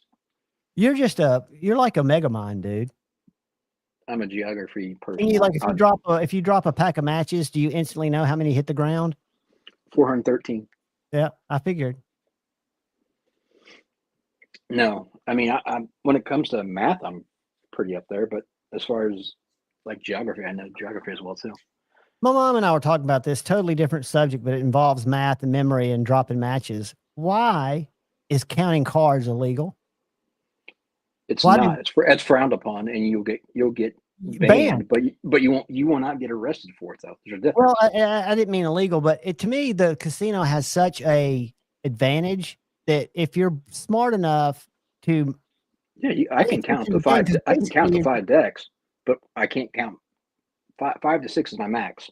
I used to gamble a lot, and it used to be amazing. Going back about 15 years ago, they had a table at the Palms where it was a single deck shoe, but the max bet was $10, and I got asked to leave it because I was just sitting there obliterating it. So, I mean, your brain has to be able to function like that. So are you just waiting for face cards to get burned? What are you focusing on in terms of what you're looking for? Yeah, you're counting the pluses and minuses of where you're at from 10. So you're going off of what cards are there, so you know what's left. So then you can calculate your odds based off of that. You know whether the deck's high or cold, and you can bet from there. So are they making an educated random guess that because you're winning, you're counting cards, or are they watching your eyes? Or are they seeing something else in your behavior that makes them feel like they can call that? It depends on where you're at, but yeah, you can definitely. One deck is so simple they can sit there and do it in my head and never even look past directly in front of me. But if you're like, at a table and you got 5 or 6 people playing, or excuse me, 5 people playing, then you're watching everyone's hand, what's coming out. So you're constantly counting. Yeah. No kidding, Josh Worth. The cameras are probably looking for that. Yeah. That's why I used to love that, because I'd just go there. Yeah. It wasn't making a ton of money, but I'd sit there for a couple hours and make a couple thousand just playing $10 hands. Well, for me, the thrill wasn't the amount of cash. It was just winning. I was never a big gambler, and I was never a high dollar gambler. Like, I would always start with $50 and then play with little winnings. And I always got lucky because I don't have any gambling skills, but roulette was where I was the most lucky. And I hear those are some of the worst odds. Oh, it's horrible. Dude, I would play NASCAR method. This was back 10 years ago, and I would bet 24, number 3. I would be betting NASCAR drivers that I either liked or hated. And I was just fucking killing in Philadelphia, Mississippi. I think I went from $50 to like $850 just on roulette. And it was random. So I would do direct numbers. I'd put one on black or odd. I'd put one on green. I'd put a chip. I'd split 4 numbers. I'd do a couple. It was random. I used to be a degenerate gambler, like because I'd had the winters off, so I would play cards basically all winter long, making money doing that. And then my dad had a place in Vegas, so I could travel and go out there all the time. And I'd probably go out there at least 2 to 3 times a year, just to go out there by myself and gamble for a couple of days and come back. Just to make cash. Yeah. Plus just the nature of, my previous life. That's, you're always gambling when you're playing and doing whatever else. So, I mean, and I was a big pool player too. So we used to gamble on that constantly and travel and stick around with that. And, we would pitch quarters for 50s just for shits and giggles at the pool hall. I mean, I can remember doing that for not nearly that much money, but I didn't know you had that side in you, dude. That's ballsy. Oh yeah, dude. I used to. I mean, you've got to have a certain spirit of adventure to get into gambling like that. And I think that's cool because it sounds like you did it with the methodology more so than just a random, I like the bells going off. Well, I would play poker majority of the time. And then when I was, waiting for games or whatever, if I was at a casino, then I'd go play something else just for shits and giggles while I'm waiting. But I used to play a lot of decent sized games of poker. Nothing crazy. I was never a high roller because I don't have that kind of money. But what I used to play about stake and stuff like that. I'm sorry, like stake, the online gambling stuff. Yeah, I have no problem with it. I mean, that's what you do. I'm like, dude, I remember back in the old days of like party poker and all that shit online. Like, I qualified for. I've played in a couple tournaments. I qualified for the European World Series of Poker. And I sold my seat because I wasn't going to travel. I couldn't get off work to go over there. I played in some circuit events locally. I played in that kind of shit, and I love that adrenaline rush, and I love the competition. So. I like the environment. Even though I'm not a big gambler, I like being in casinos, and I'm not a drinker anymore. So I like being in casinos sober, or California sober. But I can see how if you're good at cards and or at least you're educated on what you're trying to accomplish, which I'm not as a neophyte gambler, but I can see how it would be very fun. And if you like to drink or have a couple of beers, it's even better. Yep. Said faction, guys, it's time. Kyle, we're going to end it, my friend. Sounds good, buddy. And I got to know. Appreciate you having me. Hey, I always like having you guys. I love you all. Do me a favor. Look out for the guy or gal to your right. Look out for the guy or gal to your left. Look out for each other. Later, guys. Said faction. I love you all. And we will talk again tomorrow. Peace.